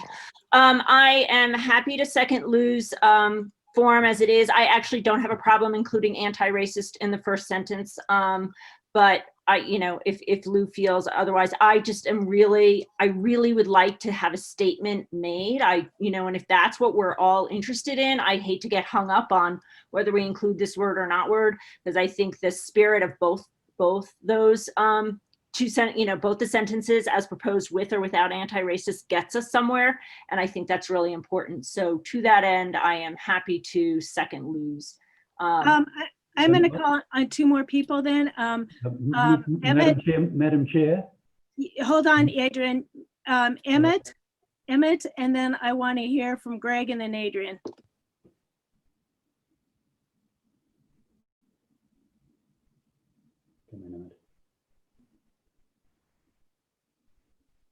Is your microphone on, Emmett? I think you're on mute, Emmett. Can you unmute him? There you go. You good? Okay. All right. I don't know if anybody will understand me, but I do agree with the Second Amendment as long as we can address anti-racism, parliamentary discussion, I would be satisfied. Okay. Greg and then Adrian. So I was offering a friendly amendment to say, instead of just for people of color, say for Black, Indigenous, and Thank people you. of color. Yeah, I agree with you totally, wholeheartedly there. And So I guess do Lou and Tricia accept that as a friendly amendment? This is Trisha. I would agree with that. I think that's a great ad. Thanks, Greg. Lou? I would be fine with that. I would keep those as lowercase. Actually, should we really be adding these in the sense that we're against all forms of racism and bigotry? Because what we consider it today, and back to what Justin was saying, right? It changes, it's flexible. Maybe we don't write an amendment that points out specific, because then we got to go back and say, oops, we forgot this group and we forgot that group. Maybe we leave it that simply we're against all forms of racism and bigotry, because that will change next year, who is now being, marginalized. Well, to that end, Tricia, this is Tricia again, maybe you say, if you want to, I think it's nice to have that we recognize structural racism must be dismantled in order to provide equitable outcomes for all people, and not, yes, and just leave it that way. And therefore we're, that's my, absolutely. Yeah, I say we don't, it's like writing. Yeah. Well, yeah. and so then, Lou, are you good with that? Well, I'm struggling. I know you're trying to type that out, but if we're just going to leave it, is that you just put it back for all people, equitable for all people? I mean, honestly, I really think we're talking about making changes to address, to right a wrong that has been done. And so, I mean, I think people of color right now is sort of like people who say Black Lives Matter and people say, well, all lives matter. That's not okay with me. Right. Because I think right now we're saying, that's why I just like people of color. I'm fine in saying, but I think African Americans and Hispanics and Indigenous people are included in people of color more broadly. So I think if there's any question about it, yeah, and that's a different, that's really a different point when we start talking about people who are underrepresented because they're below a poverty line. That's clearly an important topic to pick up. But I think right now, if we start with this statement, I think we're good, because there's a lot of work to be done. And certainly right now, what we're really focusing on is really sort of righting wrongs that have been done through policy and legislative efforts over the past that have implemented structural racism. So I agree, they're very important. I just think right now we have to start someplace. All right. Adrian? Yes, I would make a strong request that the first version of this, the one that includes anti-racist, is included for one very simple reason. The anti-racist definition is somebody or some organization that takes action to eliminate racism. And the second version of this, though laudable, does not talk about taking action. It talks about what we think and what we think ought to happen, but it doesn't talk about us doing it. That was the key of my motion, that we need to get off our ass and do this, and not wait for everyone else to do it, the city, whatever.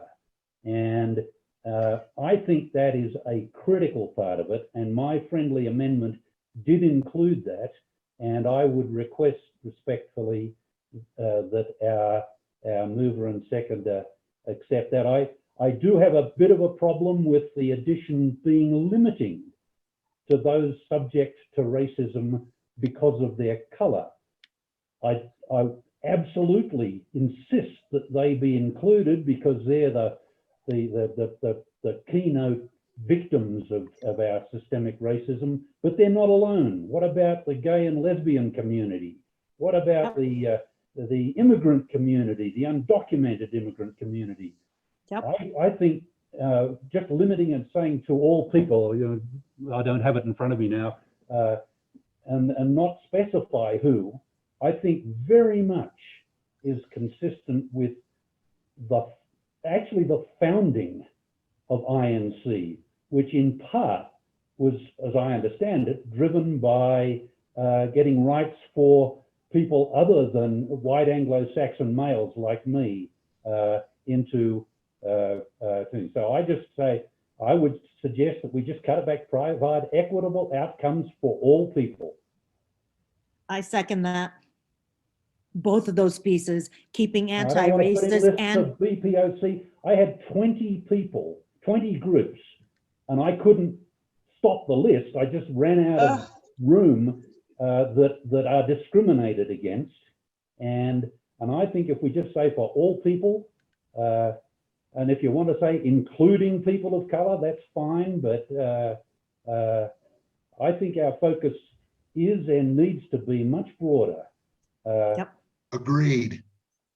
Agreed. So but again, I think based on this discussion that we ought to table this, because I don't think we're on the same page, because I do think if what we're doing is capturing the moment and really working on the issues that most of the organizations that I know of are really working on, the Black Lives Matter within that movement and people of color. I added bigotry, you know, we're against bigotry, to pick up people who are, you know, gender and other categories that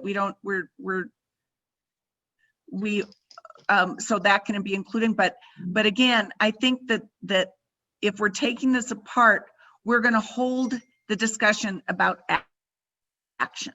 And if what you said, again, I think that if anti-racism language means to you action, then it means something else to other people. So if we're going to hold on action and we're simply going to do a policy about what we are against, and that we are going to turn our focus for really trying to dismantle structured racism, that's not for people of all people. That's a process. Those are specific on the books things that have affected putting people, primarily people of color, into categories where they are, you know, they've just been left behind. And so I am fine pulling this and tabling it for further discussion, or I think we just need to keep it as a statement of and not policy. And then go ahead with Loretta's discussion about putting together a committee to focus on what that means. Okay, and I think that we have to go back and talk about us as an entity, and not just about how we're gonna, I mean, implementation, then you go back to it, and if you're talking about implementation, you're also talking about, you know, that whole second line. That's implementation. I mean, we need to talk about us. Again, and we'll say that Zoe, I think, is that who's next? And then I think, and then, go ahead. Okay, so I just I don't know, I just wanted to comment on the anti-racism for one thing. I don't think that there's any real question about the definition of anti-racism. I did this before, and I don't think you can really see it. I just quick Googled anti-racism definition, and it says the policy or practice of opposing racism and promoting racial tolerance. That's from the Oxford English Dictionary. I think we could probably all agree with that definition of anti-racism. And as a queer person, I want to keep the focus on racism. This is an anti-racist statement. This isn't an all people statement. This isn't all lives matter. This is supposed to be an anti-racist statement. And I think we should stick to that. And I think sticking to Black and Indigenous people of color is like generally what those kind of communities have come out and said. And that's something that we should stick to. Okay, thank you. Sorry, I'm echoing somehow here. Okay, we have a couple of things. We have a motion on the floor. We have another motion coming up, and we also have a motion, it sounds like, to table. You know, and again, I'm going to say, I want to make sure that we have the opportunity to have something in place, because we've now discussed this at committees. We've discussed this at a board. We've discussed this at several delegate meetings, you know, and I want to make sure that we move forward on this. So in hearing anything, I want to go back to Lou. We have this motion on the floor. It's been seconded by Trish. I didn't know if you wanted to amend or you want to move forward just as it is. And I'm going to put it back up. Sorry. Okay, let me see what you have up, because at this point, I'm a little confused about exactly where we are. Again, if this is a starting place, I think we have, you know, we have a ways to go. And again, even the Google definition, which, you know, you got to be careful when you're talking about, and this is a big organization representing a lot of people. We got to do this right, folks. And let's take the time to do it right, please. So if we want to get a, so why don't you highlight where you think we are on this, Loretta? Because the blue, that was your motion. Yes. Okay, I'm going to stand by that motion. I'd like that motion heard. I am absolutely willing to start on the policy, but you know, again, this decision about if that is policy and action should be taken up with more specificity and more clarity. Okay, I'm going to go ahead. I'm going to go ahead and call the question because we need to vote on this now. Denver Inter-Neighborhood Cooperation is against all forms of racism and bigotry. INC recognizes that structural racism must be dismantled in order to provide for equitable outcomes for people of color. I'm going to go ahead. All those in favor, please say, raise your hand or say aye. Somebody asked whether we still had a quorum, and I don't know whether we do or did and all that stuff. Okay. That was already, let me go back and get my participants back up because it kind of fell by the wayside. Okay, so if you are for that motion as it is, remember there's another motion out there. What is the other motion?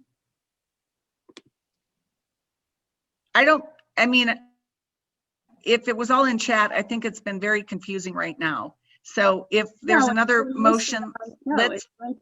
Right here. Jane Lorimer withdrew her motion. Okay, this was the motion later on. So that's the second? I don't think so, Loretta. Okay. I don't think it was verbalized. So let me finish. We're going to vote on this. It's on. I want to hear yays, please.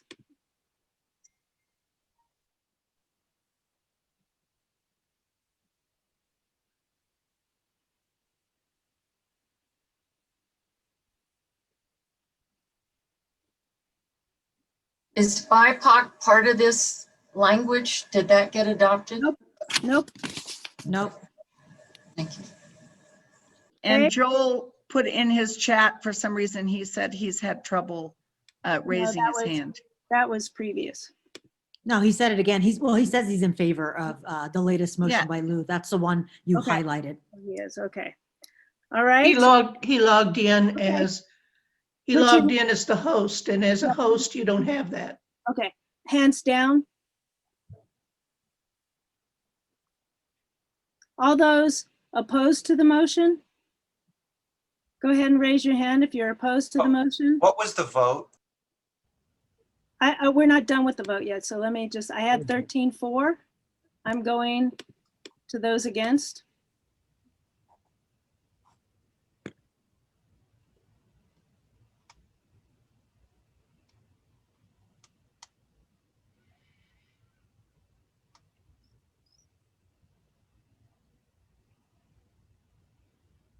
Is everyone voting? Because I'm not getting, we don't have a quorum if this is it, but I'll get to abstentions in a minute. So I have 1, 2, 3, 5,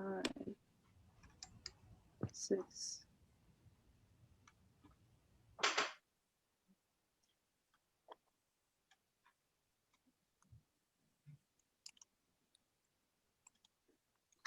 I have 12 against. So I would say that when And let me we get went, abstentions. oh, sorry. Abstentions. Lower your hands, please. Abstentions. Any abstentions? I have one abstention. One abstention. So I have 27 votes. So that was 14 for, 12 against, and 1 abstention. So it passes. I think if, you know, we clearly need a much more impactful and strong statement that goes into what we're going to do for a committee, and we can go ahead and do that. Trupti, what did you want to say? I was going to say, I think we had 63 people and we're down to 39, and we know everybody had an opinion on this. Taking this vote at the end when people have dropped off is just not appropriate, is what I would say. I mean, yes, we could pass it, but I don't know that this is appropriate to do. All those folks are going to come back. Yeah, I agree. I think we're going to have difficulty if people had dropped off. I don't know. I mean, we're going to have to go back and look at the vote to make sure that we all had people who are voting are actually paid membership. Because if you're not paid membership, we are, you don't get a vote. So that's the one thing. So we are recording this. So, and so the problem is, and Jane Lorimer, we're going to come back to that if we don't have a quorum, which I don't know that we do have a quorum. So, and I don't know if we, because I don't have the delegate list and I don't have, and I don't know that we have all paid membership voting. So I will. So how will we determine that? How will we determine whether we had a quorum with the delegates and the folks who voted yay and nay right now? I think we need to go back and compare. Jane, do you want to comment? Maggie has the list of attendees, and so you can cross-check it as delegate or not delegate. And That's not the issue. The issue is we need to know right now the 14 yays, which we don't have a roll call vote, so I'm not sure how we would check it against any list anyway. So that's what I'm asking. We can do that comparison from the starting point, but I just don't know which 14 have now voted. Gotcha. Good point. Could I make a suggestion? I'm going to interrupt here. Could I make a suggestion that this was a preliminary vote, that you could put it out now to all the delegates and ask for a vote on this statement as the one that was crafted and that had the greatest representation at the end of the meeting, but we know not everybody's had a chance to vote on it, but they were part of the original discussion, and to send it out to those who can vote for a full vote of the delegates on this statement. Are you putting this out as a motion? Yeah. Yes, I'm putting that at. Can you repeat your motion? That my motion is that we put this statement out to the full INC delegate membership for a vote with the explanation that this was arrived at the end of a very long meeting and was voted on by those present, but we were not sure of quorum, and yeah, and that we'd like everybody's input. And What I would about be the other fine with versions? that, Loretta, because, you know, I think the next piece of this is that we need to let people know that we are interested in pursuing real policy and action Yes. plans, and that this is just a statement of intent and purpose. And so however you want to take up forming a committee or whatever else works, that, I don't know if you want to send this out on a Survey Monkey just to delegates and say that this was a starting point statement. Remember that. Nobody is saying this is where we end. If the urgency was to make a statement, I think this had a fairly widespread support from the chats that I've received. But I certainly do not intend this to be anything that, you know, as Adrian said, this is something to get us started here. Yeah. So my motion is to put this forth as a starting point for general membership voting for everyone to have a look at it. Do we have a second to the motion? Maggie, go ahead. Well, all I have to say about is in the past, we've only sent these out to people who have attended the meeting. And we can get that list. That's part of, once we adjourn this meeting, it will create a list of everyone who came to the meeting. Who's a And we delegate? can determine then, yeah. I can do We that. can determine who is a delegate. The problem is knowing who voted for what at that time. That's the That's right. problem. And that's why, you know, if we had a poll ahead of time, we could have done that, but we would have had to tweak what it was. That's true. So at this point, though, we can send a vote with the explanation to those people who attended the meeting and asked for their vote. Yes. Okay. And would you, and I think, is that an amendment to her motion? Can we amend a motion after? I'm just making Sure. a statement. It wasn't I don't think we, my question is, motion seconded. I don't know. hey, Loretta, And this is a question for Joe, because he probably knows procedurally more than I do. I wasn't sure I heard who seconded. Lou expressed support for it. Lou, did you second the motion from DJ Baxter? I think the difference was Trupti was asking whether we can, I mean, amend a motion that's already been voted on. but we don't even know if we have a quorum. That's where the issue comes, right? Yeah, certainly. Well, Just like you can take a position and then vote to untake the position. Essentially, Okay.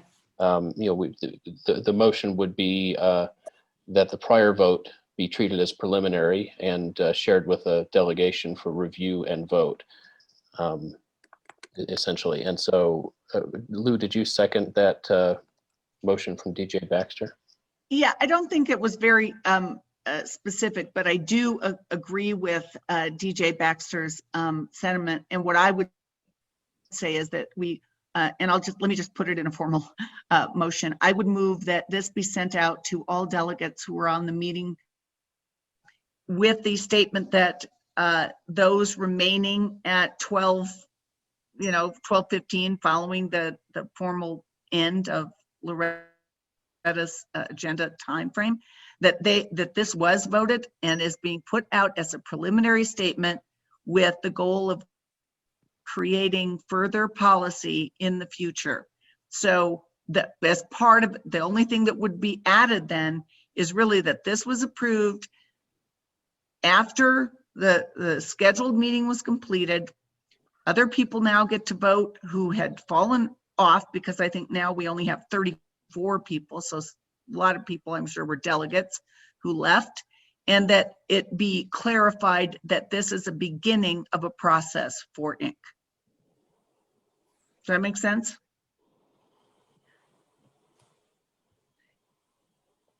Yes, it does, but I think we really have issues on procedural processes on these meetings.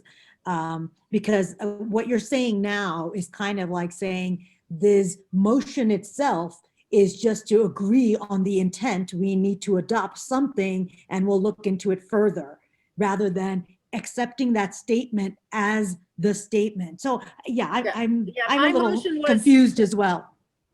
My motion was to put out this as for a new vote by those, and with Maggie's allowance, for those delegates who were at the meeting,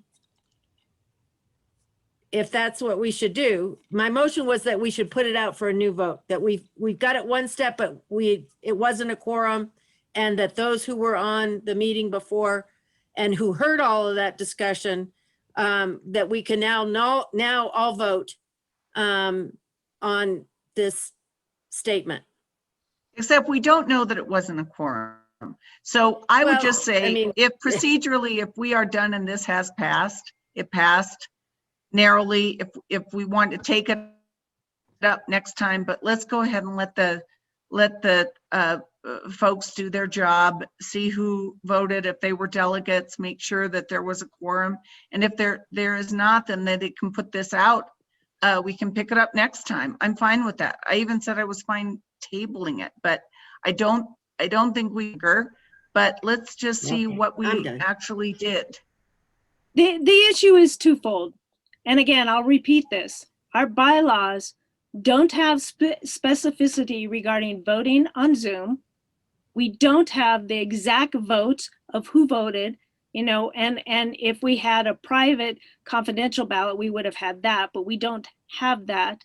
And I can't confirm at this point in time. If you were at a physical meeting, you would be handed a pink slip or whatever to vote on, because you had been checked, you knew you had been a paid member delegate, and you could vote. We don't have that at this point in time. So, and we have a parliamentarian who is working with us, but we need to work on that to amend bylaws and to move on to that. Yeah, we might have had 65, 70 people at the beginning of the meeting. We certainly don't have that now. So there's a question about whether we have enough votes and whether that would have changed anything. Now, the motion on the floor, has it been seconded? I can't remember who seconded it. By the motion by DJ. Did anybody second DJ's motion? I know, Lou, you had approved, but I don't know if you seconded it. No, because again, I don't think I know exactly what she's saying. If what she's saying is that we didn't take a vote and we ought to just do it by Zoom. No, not by Zoom. All right, I mean by SurveyMonkey or however you're doing the follow-up, then. I withdraw my motion. I don't think, I'm quite disappointed in how this is being managed. I was trying to have a way of having a fuller vote and discussion than the narrow one that occurred at the end, by communicating the results of this action and taking it forward for a larger vote, and a legitimate vote, one that could be considered legitimate in the eyes of all of the membership of INC. So this discussion is taking too much time. Loretta, I think you get to figure out what you're going to do with this. Okay, I appreciate that. And as Trupti said earlier, and as we all know, we can modify things, and we can modify our bylaws. And I think that may be something we'll do, and we need to update our standing rules also. So I think that's something we can do. That motion, will go ahead and make sure that we confirm what we can. And I think the motion carried, but we are going to, I'm putting forth a motion to adjourn. Second. I'll second it. All right, thanks everybody. Thanks, guys.